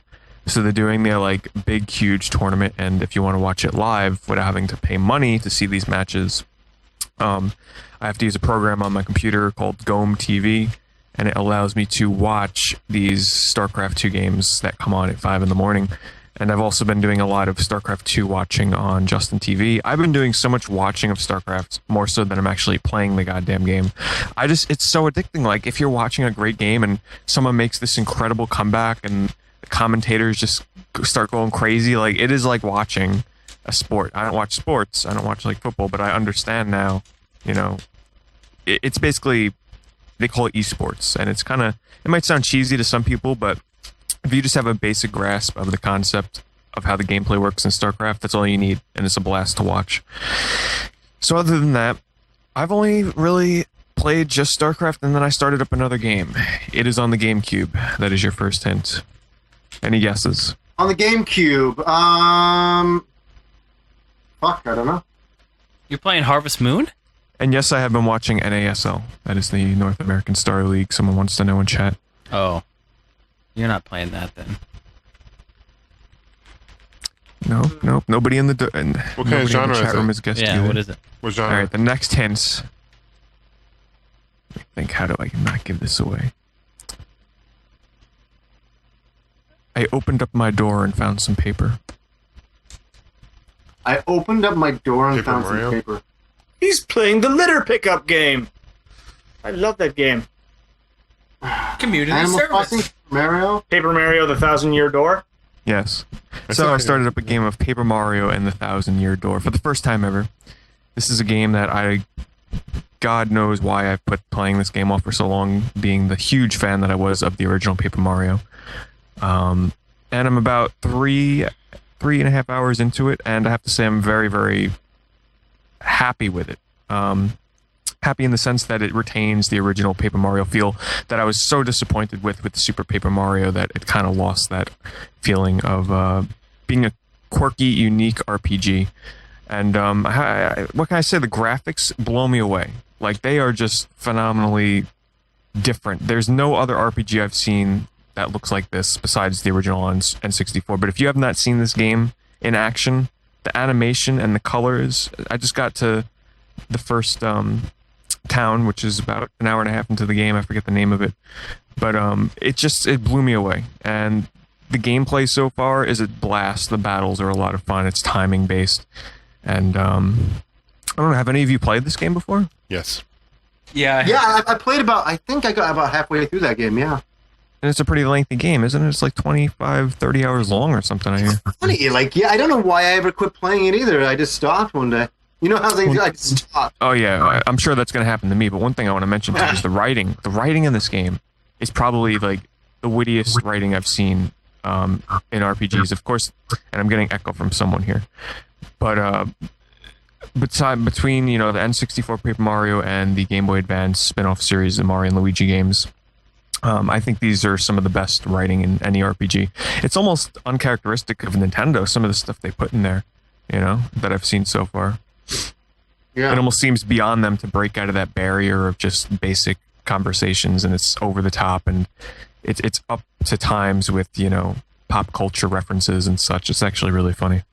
I'd have to revisit it again. It's one of those games I can totally forgotten about. I always wanted to play them, and I never seemed to get around to it. Yeah. I don't know why. Yeah, I remember the GameCube one, yeah. Yeah. Yeah, I think I picked it up. I can't even remember if I bought that brand new. I have it, like it's like a mint copy. I think I didn't buy it new. I didn't buy it used or anything. So Yeah, What that's else? about all I've been playing. I did finish Thor on the Wii, and that was a very short game. It was like 4 hours, 5 hours long. How was it on the PS3? So you got on the PS3? I got the 360 version. I have not 360. started it yet because I've got to do my review for the Wii version first. And I mean, I can't even remember anymore. When was the last time we recorded it? On Thursday, right? Yeah. Last Thursday, yeah. So I worked Friday, I worked Saturday, Sunday was Mother's Day, and here's Monday. So there you go. I haven't really played too much. I've just been doing a lot of StarCraft watching. That's it. Cool. So I guess I'll pass it off to Johnny. Jeez, what the hell have I been playing? Actually, a game I've been playing that I kind of went back to. Just because I'm playing with a girl friend. We finished dinner the other night, and we're like, well, let's play a game. Let's just do a good co-op game. And it's just like, what are we going to play? And I was like, scratching my head. I'm like, well, do you want to go back and play Scott Pilgrim again? And you know what? We were frustrated the first time we played it, which is Christmas time. And because we got through the first level, couldn't be the first boss. I'm like, oh man, like, am I sucking here? Or like, is she sucking here? I was getting frustrated at her. I'm like, man, she's not pulling her weight in this game. And the funny thing is, everybody in the chat's gonna know, yeah, because you got to level up. Yeah, you gotta level up. Yeah. It's all about leveling up. So we actually the other night started playing the levels again. I started leveling up, and good fucking times. Oh my god, excellent fucking times. I love it. So having a great time playing Scott Pilgrim, and it's funny. She's going to Germany, and I'm actually leveling up her characters on the first couple of levels. So when she comes back, we'll just clear through the game. I was sitting like on Xbox last night doing it. People kept sending messages going, hey, what are you doing? I'm like, I'm just leveling up in Scott Pilgrim. What do you want from me? I love That's the a music. problem. That's also my problem with Xbox Live. I go on just to play a game, just to hang out, to play a game. And I get sent messages. I was like, well, I kind of came on to get away from people and messages. And so, now actually, if I'm going to go on and play, I'll just on Xbox Live type of thing. But that's kind of what I've really been playing a little bit of. Mr. Robert Man, what have you been playing? Robert, man, who's that beast? Yeah. Well, I played through Portal. I talked about that, and Portal 2, I'm rocking through that one. It's amazing. Again, go out, buy it right now. I'll wait. I've also been playing a lot of Halo Reach lately. I picked that up a ways back. Actually, just about when I got laid off. I had a gift card from my in-laws, and I picked up the limited edition of Reach. A friend of mine was trying to do a challenge, one of the weekly challenges, and wanted me to hop on and help. And my wife and I just got addicted to it. So we're working our way through co-op campaign mode right now on Heroic. And once we clear that, we'll probably try for Legendary. We're trying to level up right now. I'm just grinding like mad trying to get through the warrant officer ranks. So there's a rank system. As you get more credits, you can buy more armor, and you go up in military rank. But warrant officer is 3 levels of. There's warrant officer 1st, 2nd, and 3rd grade. And you don't unlock new armor until you get all 3 of those, and it's a long slog. Outside of that, Dragon Quest 6 on my Nintendo DS. I've been playing a hell of a lot of that. And I think that's about it, really. I haven't had much time for outside of that, so that's as much as I could cram in. I'll pass it on to Gamester. What have you been playing? See, I've been out of town a lot, so I've been playing. I brought my DS with me, my 3DS with me. So I've been playing Street Fighter, Super Street Fighter 4 for the 3DS. I've been enjoying that. Zangief, for some reason or another, I can't fucking beat that guy. I don't know why, but I get to a certain stage, and I just I struggle with Zangief. But I end up beating him eventually, but it just takes me forever. It's really frustrating. But it's really been fun. I've been playing Pilot Wings Resort. Pretty much done with that. It's a great game, isn't it? It's a lot of fun. And I've mentioned this before, but my eyes get really strained with the 3D in that game in particular. So I play that in 2D because like to go through the loops and hit those orange balls. It's hard for my eyes. Yeah, the blue balls. Did I say blue balls or orange balls? Go through the loops. Yeah. Okay. Anyway. Anyway, I'm going off track here. Been playing. A guy sent me on YouTube. He sent me in. His name's Jose, and it's a whole bunch of numbers, string numbers, but I will remember it. I'll give him a shout out next video. But he sent me an R4. You guys know what an R4 is? Yeah, absolutely. Yeah. So he hooked me up with an R4, and there was a whole bunch of games loaded into the R4. And for the listeners who may not know what an R4 is, it's like what's the best way to describe it, Johnny? Like it's a card that it's got a mini SD card, ROMs. Yeah, pretty you much put ROMs on and play them illegally.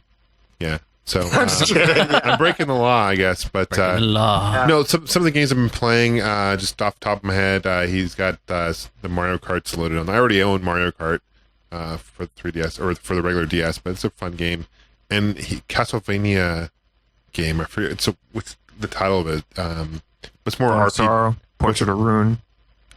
Port of Ecclesia. It's kind of an RPG elements to it. Like there's weapon upgrades and. Guy character, girl character. It's a guy character. Does he have white hair? Kind of purplish white hair, yeah. Does he wear? What was that? Not Do you Aria walk into Star. paintings? What's that? Do you walk into paintings? No. Anyway, It's Dawn of Sorrow, isn't it? That could probably. I'll check it out sometime this week. I'll give you an update next podcast. But been playing that. It's actually a pretty fun game. I actually been enjoying that. About like a couple hours into it. If it's Dawn of Sorrow, that's my absolute favorite one on the DS by far. Yeah. What else? I've been playing Mortal Kombat for the PS3. Obviously, can't play it online at this point. But you bought it, eh, John? Well, yeah, we talked about it last podcast. If you were listening, I wasn't listening to it. Thanks I was probably walking out of the room. If he was listening. Yeah. So I've been enjoying the storyline actually because it goes through the original Mortal Kombat. I'm on right now. I'm in like midway through Mortal Kombat 2. But I love the fighting dynamic. I really enjoyed that game. I remember, I think we were talking about Street Fighter at one point. I said, Chun-Li was my bitch. She was my girl. I completely changed my mind. It's now Sonya Blade. She's freaking fantastic in this game. It's just hot. Mm-hmm. But all the chicks have like big ass boobs in the game, but that's regardless. But the graphics are great. I love, this is one of my favorite new fighting games for really out in the NE system right now. For me anyway. Have you guys played it? Play the demo. That was about it. I haven't I'm waiting gotten for it it to come down in price, and then I'm gonna pick it up. I'm the same way right now. Portal 2 is already being sold for freaking $40. I mean, come on. What? Really? There's almost no point to buying games at $60 anymore because they're freaking $40 a year later. Yeah. And again, unless it's a game that you must have. Oh yeah. Wait a month. There's a lot of games that I just have to have day Another- one, no doubt about it. Of course, yeah. Another game I've been playing, it's Xbox Live game. It's Space Invaders Infinity Gene. Have you guys played that? I saw you did a review of that though. It's really fun, and I did a review on my arcade channel recently, but I really like the Space. I think my favorite Space Invaders is probably Extreme for the DS. I absolutely love that game. If you guys haven't played that game, absolutely check it out. This game's fun. I really like. It's got a really cool techno music background. I know Jason probably really dig the music. It really puts you in the theme. But you got an option also. You can actually play your own music in the background and play the game, which is that's really cool. cool. Yeah. It's a really cool feature. And there's different. You start with 3 different ships with different. You got your standard just shooter, and you got this one where it's like a seeker one where it's a laser beam that seeks your enemies, which is kind of. And every ship that you use has a different plane dynamic, and it totally changes the whole gameplay of the game. You have a spread one, and you can later on unlock different ships. There are no weapon upgrades like you have in Extreme. Like in Extreme, you can get bombs and stuff like that. You don't get that in this one. But it's got a really cool graphic. Like it's like retro meets modern. I think Tato did a really good job with this game. It's probably 800 points on Xbox Live. I really recommend checking it out though, because that's cheap. Yeah. It's a really fun game, and if you guys are a big fan of Space Invaders, it's almost more like it's a scrolling shooter, rather than just like you're in one place. You can go all over the screen, move around, so it's not like you're just in one place at the bottom like the old school Space Invaders. But definitely one of the more fun games to check out. So that's been what I've been playing. Jason, I've been recently. I've got about 3 games I've been playing here. I've been doing some Battlefield Vietnam on 360. That's been a lot of fun. I really enjoy playing that on Xbox Live with all my friends. So that's good. If you guys want to get down on some of that, hit me up, of course. What else here? You know what? I've taken a trip back here to the PS2. So I have a few games I've been playing on PS2 I want to talk about. It all started last month when I took a trip back to my hometown, Portland, Oregon. I went there, and my cousin actually was buying a whole bunch of games on PS2, and I've been recommending him get the broadband adapter because he's got the original, the fat PS2, right? And there are some games that are still supported online, and I don't know what it is. Really? Yeah, there is. There's actually quite a few, and so I recommended a few games for him to pick up to play online with me. So he picked them up, and so I came back and I got my broadband adapter, plugged it in. So funny. And we, got it hooked up, got online, and so we haven't played a game yet, but we have a bunch of games ready. So, and I wanted to throw that out there. If you guys got your PS2s hooked up online, shoot me a PM or something. Let's get down on something. I'm playing. Which games did you? I'm playing Serious Sam, which is I have that. I was gonna say fucking fantastic run and gun, a mindless shooter. Play that online. Yep, then it's just a mindless run and gun. It's fantastic. That's still supported. I'm playing that. Yeah, people are yelling at me. Rainbow Six Vegas 2. I wasn't going to mention that, but yeah, I have been playing Rainbow Six Vegas 2, also on 360, and doing some PC comparisons. John, I mentioned that last time. The Xbox port of the game is way glitchier than PC. I mentioned that last week. You did, and I hadn't played it yet, but I went and played it last night. Actually, it is way glitchier. The AI, I don't even know what they're thinking. Yeah. They're just all over the place, and on top of it, textures are popping in and out. Right. Yeah. So you're definitely right on that. Yeah. Okay. So yeah, Pete, if you have that, dude, we should totally play it. We should stream it too, or whatever. But so I'm playing Serious Sam. Anyone else who has that too? I think you can do 8 or 12 online.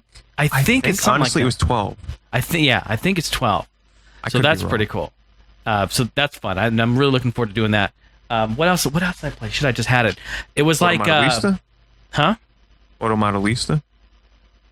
No. You've never played Automodelista? No. What the hell is Do you that? know about Automodelista? No, what is that? It is a cel-shaded racing game What? with real Jason. How have I not heard How have about you this? not heard of this? Mr. Made by Capcom. Mr. Virtua Racer over here. Yeah, but tell him the rest, Pete. Don't just tell him that bit. How I bought that game on launch day and was severely disappointed. Yeah. Oh, is it bad or what? it's still worth checking out if you're a racing fan because you could probably get it for like 50 cents.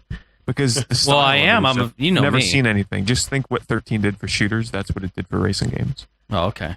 Well, And yeah. it has online, which may still be supported. Well, of course I'm interested. You have to PM me that after, send me that link to that or something, because I will check it out. Okay. Yes, hey, seriously, Kane's in the chat there. Absolutely, he's saying, yeah, everyone bought the game on launch day. I think a lot of people did. A lot of people were disappointed, and then they rework the game, Pete.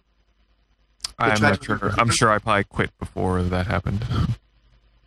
Yeah, there is Kane. He is there in the chat. Kane, you're going to send me a initial D4, so I appreciate that. Thanks, buddy. Really appreciate that. But this is back. That game came out back when PS2 didn't really have too many online games. It came out when I was playing SOCOM, and a couple of the SOCOM guys were like, "Oh, we're gonna get this. It's gonna be awesome." And then we're like, "Oh, this is really not too great." And the same thing would happen with Tribes Aerial Assault.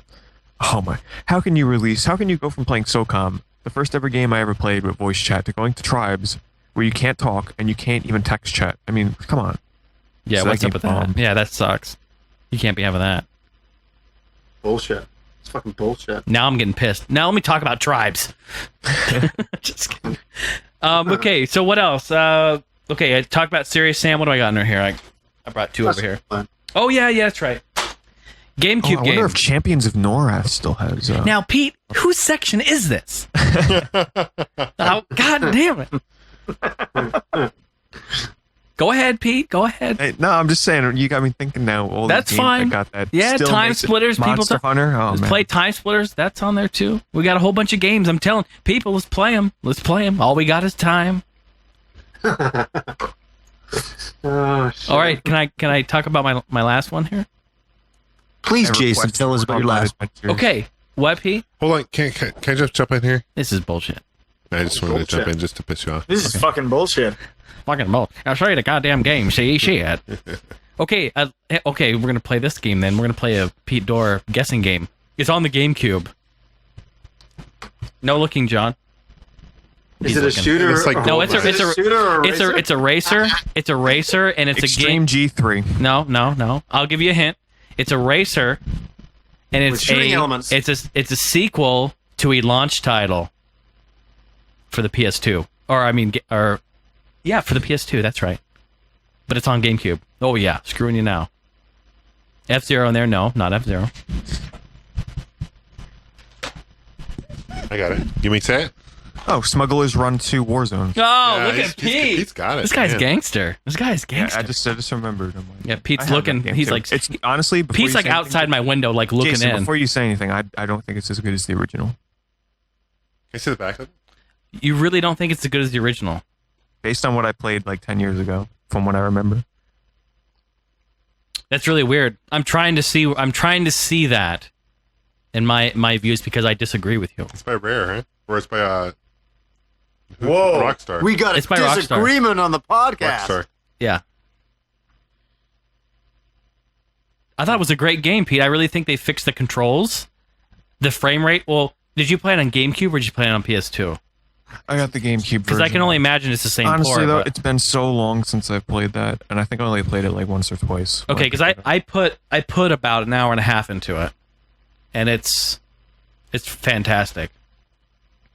Finish And on top of it, it's 4-player split screen now. Jason wins flawless victory. Now I'm not trying to cause a goddamn argument. See, I'm just trying to say the game. Shit. Babality. Peace door. So anyway, that's a really good game. Yeah, you're right, Pete. Smuggler's Run, Warzone's on, and I was doing some streaming of that as well. It's a great game. I like it. I just kind of got a Smuggler's Run kick recently. So those are the 3 games. And lastly, before we finish off the games we've been playing recently, I just want to mention that if that you guys open Pure Solar. what I did is I double wrapped in a plastic hard case Pure Solar, and it's hanging on the wall, and I'm never opening it. No, I'm just kidding. No, everyone's been asking. We talk about this on the podcast that's going to come out this week. But yes, John and I both received our Pure Solars in the mail. Oh, Johnny, you did too. You got yours around the same time You too. remember- Now hold this on. last Now time. hold I on. never listened Hold to on a what I second said. here. Now that we have the chat room on our side here, and that episode is not aired yet, but Johnny is not opening his copy of Pure Solar chat room. He refuses to play this awesome RPG. What do you think of that? I'll wait for the ROM. I'll play it on the I'll play on my R20. It's a good on the game. go somewhere. Now that I'm going to be home more, I do plan on playing it again. It's the first boss battle, that freaking crab guy. Holy shit. So the chat room's exploding. It's going crazy. Play Yeah. it, noob. Collector reasons. What? I love it. Look at it. Noob. Great. Great. Dare you. So did they have that every 45-day shipping party or whatever? Yeah, and our games went out on the same day. Yeah, we got it the same day. Yeah, that's crazy. Oh, I got an update. I just a random update. The Pandora, I should be getting it by the end of May. I got an email from. You shut up, man. That's awesome.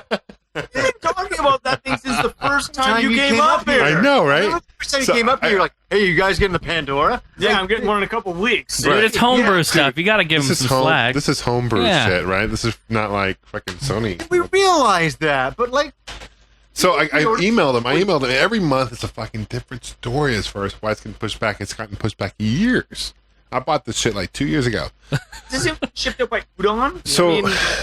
So long story short, I email them like, what's my queue position? Because I guess there's like, you have a queue, whatever, you're in the queue. And I'm like 3,000 something order. And they said, we're hopefully having the first batch all out by end of May. So we'll see. It's coming from UK. It's built in UK. Isamu Blue in chat wants to know, what is the Pandora? The Pandora, you'll have to find out. It's basically like... Open up his box and find out, you have to open a Pandora. It's a planet. You ever seen Avatar? It's what basically is Pandora. No, it's a handheld that's it's Linux based. You can play emulators on it. It's like a mini computer more or less with SD cards. It's super like sophisticated and shit. So, openpandora.org is or something like that. Is the website. Google is your friend. Yeah, it's you may sick. Find information. It's got a touch screen. I'll play Pure Solar on that then. And I've seen some reviews, and the battery's life is like 10-hour battery life, which is pretty impressive. Yeah, that's nice. Yeah, for how much? It's a lot better I'll get the Pure Solar edition. They have that. Yeah, right? there you go. Yeah, nice. But I am going to open it. I'm not going to load it in straight away. For waiting 2 years for it. I'm definitely going to open it. I'm not going to fucking like. I want to be there. I want to see it. Really? Well, I mean, not. I don't. I mean, I don't want to be. You open Pandora's box. I mean, I just want to watch. Do you know why they've called it that? Because when they ship it to you, you're going to open up, and all you're going to find is hope inside. No console. It's going to be empty. Just the hope. Well, that's what it is. It's potential. Type of thing. It's going to look... Pure Solar will look amazing on it. It's going to look good. It's going to look good. Oh, yeah. It's 3D enabled as well, so the game will look better. Excellent. Yeah. I like it. Okay, hey, can I just finish my one last thing there I want to talk about? You're like Pete this week, dude. You're freaking going No way. forever. I talked briefly. Jesus. Let me guess. No, it's not a game. It's an update. Update. Oh. It's an update on video game soundtracks. Oh, yeah. That I finished. Conquest soundtrack now available on iTunes. $7.99. Buy it now. Look at Pete Door. Awesome. What? So, okay, you guys, if you tuned in when we had Jason on, the guy who made Maids with Balloons, and he was talking about Maid Quest. Oh, yes. He was also talking about a game called Conquest, which is a tank shooter with some real-time strategy elements in it. I got the gig to compose the soundtrack for that game. It's going to be available on the Xbox Indie Arcade. It's going to be $1 retail, so the game is totally affordable for everyone. And but the soundtrack was great. And now, Jason, why don't you play the chat room a track here so they can listen to it while you explain it? Yeah, I like it. Let me cue that up. So I did the soundtrack. There's 8 different levels, so I did 8 songs for each map. And I also composed and wrote all the sound effects in the game. So everything that you hear in the game, from the audio or the music, the sound effects, everything, but there's a female voice that he did on his Droid phone that I wanted to redo, but we just ended up not doing it because we want to push the game forward, whatever. Yeah. So other than that, everything I did. So it's really cool. This is my first video game that I have done a soundtrack for. Play some tracks. Really excited about it. Do like you did the other day with us. You can play all right. So you guys definitely go check it out. You gotta explain the game, I mean the levels too. Can I think? Yeah, I like that part. Okay. And it is available on iTunes, as Pete said. For $7.99? It's available actually in a lot of places. iTunes, well, we'll talk about it after. Hold on. And it also comes with Jason's hit single, All She Wants. It does. It does. All right, guys, so here we go. We've got the first level, which is called Tundra. It's kind of a darker darker map. It's got, dark clouds and all that.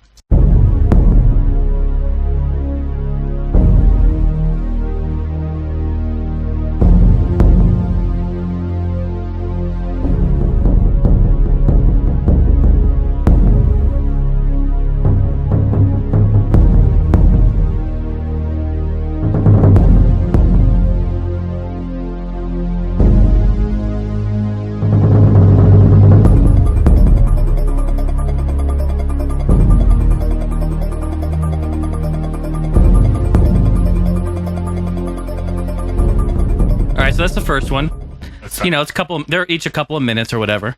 So that's Tundra. I'm going to move on here to Valley, which Valley, I believe, is, it's green and tan, kind of lush. Now, before you move on, Jason, hold on. This game is going to be online co-op versus mode. Yeah, it's going to be online, and it's going to be 1 versus 1, one-on-one. Yes, I thought it was multiple, but in the future he's gonna figure out how to do more than just one-on-one. But the game's $1, by the way. Yeah, it's $1. It's gonna be one-on-one versus, and it's pretty cool. Your tank can build like turrets and guns, and you have AI bots that you can command to do things. And for $1, I think it's a great game. And plus, you're getting some cool music, some cool tunes. So anyway, we're gonna move on here. So this one's called Valley here.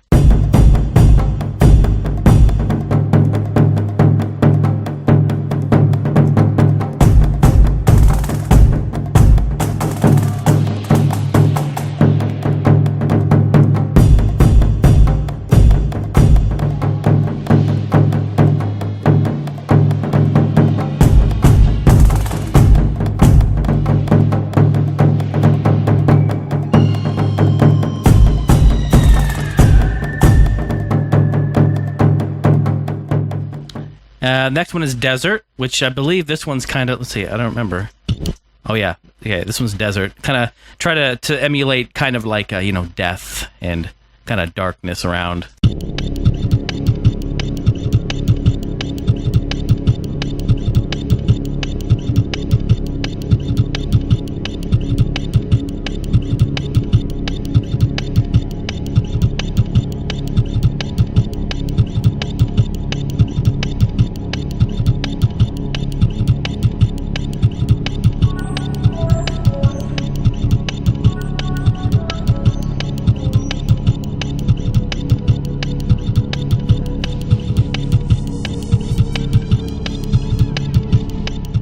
All right, that's Desert. And I'm just reading the chat as it's going, yes, I play all the instruments, all the percussion, do all of it myself. Pretty cool. And then this one here is called Dark Valley. This is kind of fun because this is my only kind of hip-hop one that I did. That was really fun. I kind of snuck one in there on them, right?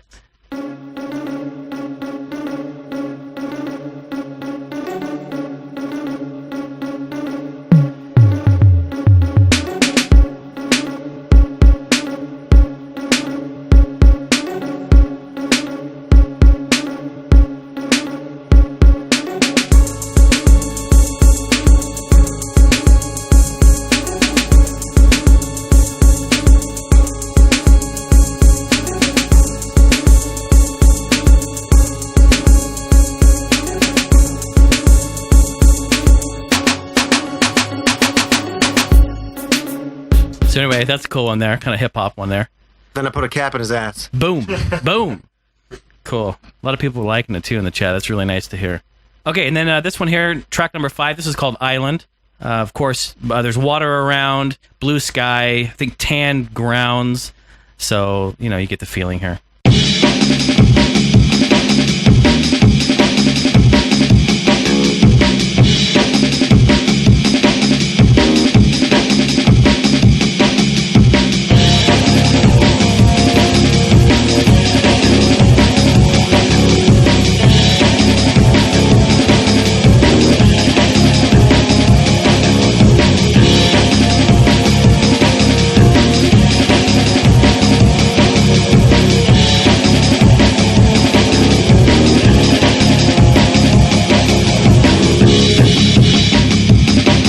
That was a really fun one there. A little drum and bass action for my drum and bass heads out there. Very cool. We only got a few left here. This one's called Lakes. This one also has some water around. Kind of getting crazy with the techno stuff on these ones here.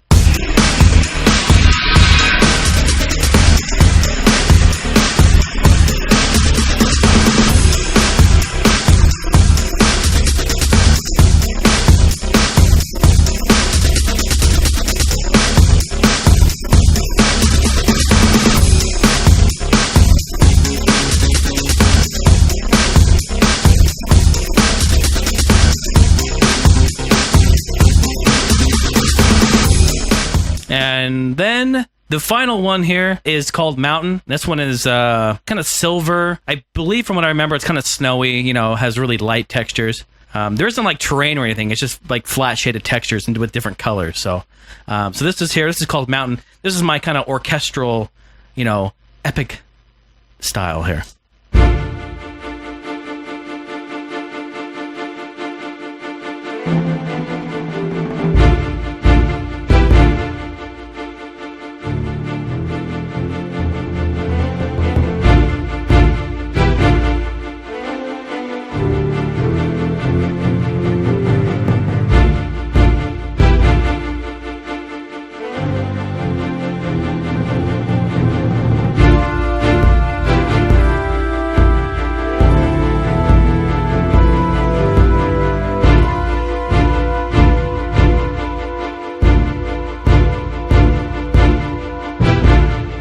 Yes, very cool. And then there's just this one last one that everyone already knows. It's so here I go again. I'm talking again. I'm trying to do. So you guys already know that one. So there we go. So that is the soundtrack for Conquest that will be out hopefully next month or very soon. And that soundtrack you can get on iTunes. You can stream it off Napster, Rhapsody. It's on the Zune Marketplace for all the Zune users. Where else? It's like 50 different places. So wherever you guys like to get your music, it's typically there. I can post a link in the chat if it will let me. It might not let me. It's not. It's not going to let me? I don't think maybe unless it might let you because you're the administrator. It won't. Yeah. But I'll do it here on the All Gen Gamers one. So anyway, that's it there, you guys. So pretty cool. I just thought I'd mention it. So I'm done. That's why Jason is doing the music for the movie, because like you can just adapt to so many different kinds of music for that. For different levels there, every song is just different. It's very cool. I love it. Cool. Thank you. Yeah. It's awesome, man. Nice work. So we take some quick questions. Yes. No. How about we just do a really quick love talk? So, if anybody in the chat wants to ask a quick love talk, I'll just do a real quick one. And I'll just kind of. Okay. Okay. Oh, yeah. You want to bring a chair over? Or you want to sit here or what? Sit on your lap. Sit on my lap. That's what he wants to do. Unless you want to do like a 2 or 3 question quick draw. Okay. So this is from our friend Jamisu. I guess we'll do the Gamesters. And Gamester, do you want to do the opening? Hold on now. Intro? I cannot let you continue on with that, Johnny. I have asked him in person how you pronounce his name. Jamisu. Jamisu. There you go. Yeah, he's. Is it on in the forums or where we going here? I'm just getting it out of the chat right now. Chat.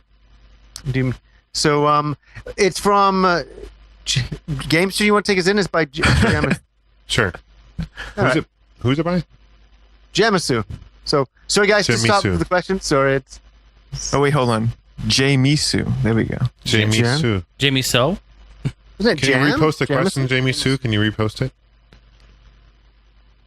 Yeah. The problem is it scrolls so fast. It's like Jamisu. So Jamie So. Okay, There it guys, is. don't type anything for 2 seconds. Yeah, while I chill read out, chill out. Motherfucker. Listen to him. this. Dude, Pete, what the hell? Okay. I can't read this, guys. It's scrolling too fast here. Okay. Just highlight it and then just keep kind of going up with it. Here's my love talk. Okay. Good. It's that time of the podcast for Love Talk with Johnny Millennium. What's up, Johnny? Hey, what the hell was that? Was actually Jason doing the sound effect there? Mm-hmm. I thought it was. This is from Jamie Sue. Dear Johnny, I was sticking in my girlfriend's pooper, and now she leaks all kind of fluids every time I see her. How do I stop this? Wow. Boy. Wow. Sounds asking the master. it's quite a problem. How do you stop that? So you're sticking in the girlfriend's pooper, and now she's leaking all kinds of fluids. Wow. Every time. It's like a car. That must be like a gigantic apparatus you're using to make this happen. John, Very unusual. But I don't think it's the first time it's happened to a person. I don't know. Yeah, I have an answer. But I'm gonna pass this to another resident Love Talk man. I'm a little caught up in it. Like, what do you think, Robert, man? This is a delicate situation. When a young man finds himself in the throes of passion in a lady's pooper, and the fluid issue arises, what you need is a little bit of talcum powder, a gentle touch, a little TLC. Dry that right up, take care of all your problems. Also, avoid the pooper for a little while until it can retense, till it can shrink back to its original setting. Perfect self, absolutely. So, James, so you'd say that, right? You know what my answer would be? Well, it depends. Oh, that sense of humor is just pampering us tonight. oh. I just got that one. Jason, what would you do? You're with your lady, and you're enjoying the ancient art of the anal ride, as they call it, and there's just spewing all sorts of stuff all day long afterwards. It's an embarrassing situation. You can't take her to family events. What do you do? Just keep a towel handy. Well, yeah, or put it in the closet, right? Reach over. Yeah. And I blow out the candle. Blow it out. And what I do is I slowly grab her firm buttocks and I move it off of my thigh. Oh. And I put her in the camping chair that I have next to my bed. You know, the one that fold up. Oh, that's a beautiful one. I like that. Is that the green one or the blue? Mine's blue, yeah, blue. Oh, yeah. And I get her a Capri Sun. And I tell her, drink this, not too fast. They go by really fast, so drink it very slowly. And I look underneath to see what's happening with the chair. And that'll give me an indication of what I should do in the future. Sounds like an oil change in a car. That's what I said. It's like a vehicle. Yeah, exactly. Yeah, you got to watch that. Yeah, you do. And that's why they made, butt plug for this sort of thing. Snuggie into this. Now there is a third option, of course, because the one I was talking about before was the romantic gentle option. If it's an emergency where you've been enjoying the ancient art of the anal ride, yes, and Old Faithful makes the geyser of the backdoor juices flow, yes, and you need the quick solution, yes, that's as simple as champagne cork and some duct tape. Yeah. And that'll just seal that sucker right up. Yeah, and what you do is you just knock her out clean right there. Yeah. And just put her in the bed, or, if you got some family coming over to the closet, as we're saying, and kind of takes care of that. Pete, what do you think? What would you do? No comment. Yeah. And of course, it's important to keep a good wet, dry shop vac on hand for cleanup after. Well, for sure. Like, very important. That's what why people you do. spend the extra money on that. Like, they go for about $300, but it's worth it. The wet, dry shop vac. Yes. Well, for sure. Like, if you're going to be partaking in this kind of anal enjoyment, you have to have the proper tools around. You get a ShamWow or something like that. You get a ShamWow and you just soak all that shit up. Wow. You stick it up there. Really does work. Let it sit there. Wow. It's ShamWow. Really works. I think people will be playing Final Fantasy 11. I think he doesn't give, perhaps. I'd like to welcome all the new listeners that just stumbled in. Welcome. We are the All Gen Gamers. I think we lost about 20 listeners there. I love that. Welcome to the All Gen Gamers podcast. Oh, that's good. So somebody said in the chat, just sew another person onto her. No leakage. There you go. Human centipede. Human centipede. That right bitch. There, yeah. So that is my love talk for this week, and I want to thank all the other members of the All Gen Gamers team for their help in answering this question. Definitely. So definitely thank you for the question. We really appreciate it. Yeah. So someone said. He seems speechless. There's just 3 dots. That's all we got from him. So how can we segue in what we just talked about into a gaming piece theater? Because I was going to go over a system that was released in 1976. And hey, I'm going to let Rob do the intro for you. Okay. Sure, here we go. Sure. And now on to a more refined portion of the show. Let's join Gamester 81 for Gaming Piece Theater. Well, What piece of gaming history do you have for us today? Wow, Rob, thank you for the awesome intro. Jolio, old chap. So I'm going to ask you a trivia question, guys, see if maybe people in the chat might know it. System released in 1976. It came out before... No, someone says RC Studio 2. No, Comeback Kid. No, you're close. Don't hide that from me. It is the first system with interchangeable cartridges. Fairchild, yeah. Channel. Yes, Channel F. Dude, Pete is just... He's on fire Pete's on tonight. fire right he guessed my game and everything. So we're going to talk about the system real quick. It was retailed for $176 back in 1976, so it wasn't cheap. But it was the very first system, and I know the RCA Studio 2 came out around the same time, but these are the first systems that actually had interchangeable ROMs, because you had the Odyssey 1, which came out in 72-ish, and that had there were different cartridges, but they weren't really necessarily ROMs. They would just basically split the board, play different things. So it was like Pong. So this actually had the ability to create your own game, which is cool. And I think it was Jerry Lawson was a guy who started it. He actually passed away last month. I know we mentioned it on the podcast. Oh, yeah, that's right. Last month. But originally they were going to title the Video Entertainment System, VES, but then Atari came out and called it the Video Computer System for the Atari 2600. Yeah. So Fairchild, which was the conductors of the company that made this, they changed it just to the Channel F. So there's maybe 20 games that came out for it. The games are really cool. I mean, the system itself is really cool looking. I like the controls a lot because it's got this handle with a knob on top, and you can twist it and turn it, and you can push it into it, and it's like a button right there. So it's really cool, very unique. Do you have the Model 2, John, or just the Model 2? Was bought by Sarcon, or I'm doing this all based on memory, but I think it was bought by different companies. I don't have the Model 2 to answer your question, Pete, but that's a little bit more sleeker design. The first version was very wood grainy, definitely 70s looking. The cartridges themselves were almost 8 tracks. They were yellow, bright yellow. They had numbers on them and stuff. But the difference between the Model 2 and the Model 1 is the Model 2 is a little bit smaller looking, and the controllers can plug in and out of it, which is pretty cool. It's a pretty rare system. It's really cool to have, though, and it's a nice piece of gaming history because it was the very first system that had interchangeable cards, interchangeable ROMs. So, yeah, I was playing co-op with actually probably about a year and a half, 2 years ago. It's got some great co-op games on there. Some of them are kind of garbage, though. Maybe because the TV I was playing on was a little glitchy, but it's a fun system. It really lacked third-party support. They had some clones and stuff. People have done homebrews, I think, of Pac-Man, and people have done stuff like that for the system. And graphically, it's definitely aged. It's not. I mean, the Atari 2600 makes this thing look. It makes the Atari 2600 look like a 360. I mean, but no, it's not that bad. But it can only display 4 colors on a screen or something like that. But it's definitely an interesting system. So that is Gaming Piece Theta. Do you have one of these? You have one, right? I have the Model 1. Model 1, that's Model right. 1. Okay. I don't have the Model 2. Yeah. I have a box Model 2. Do you?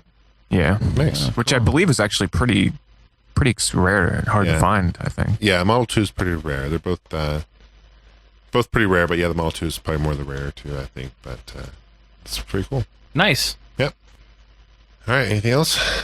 No, we can talk for 2.5 hours. Yeah, pretty good. Yeah, good. It was a lot of fun. Appreciate you guys joining us in the chat. Yeah, thanks for being here. Thanks for being part of it. Rob, man, always pleasure.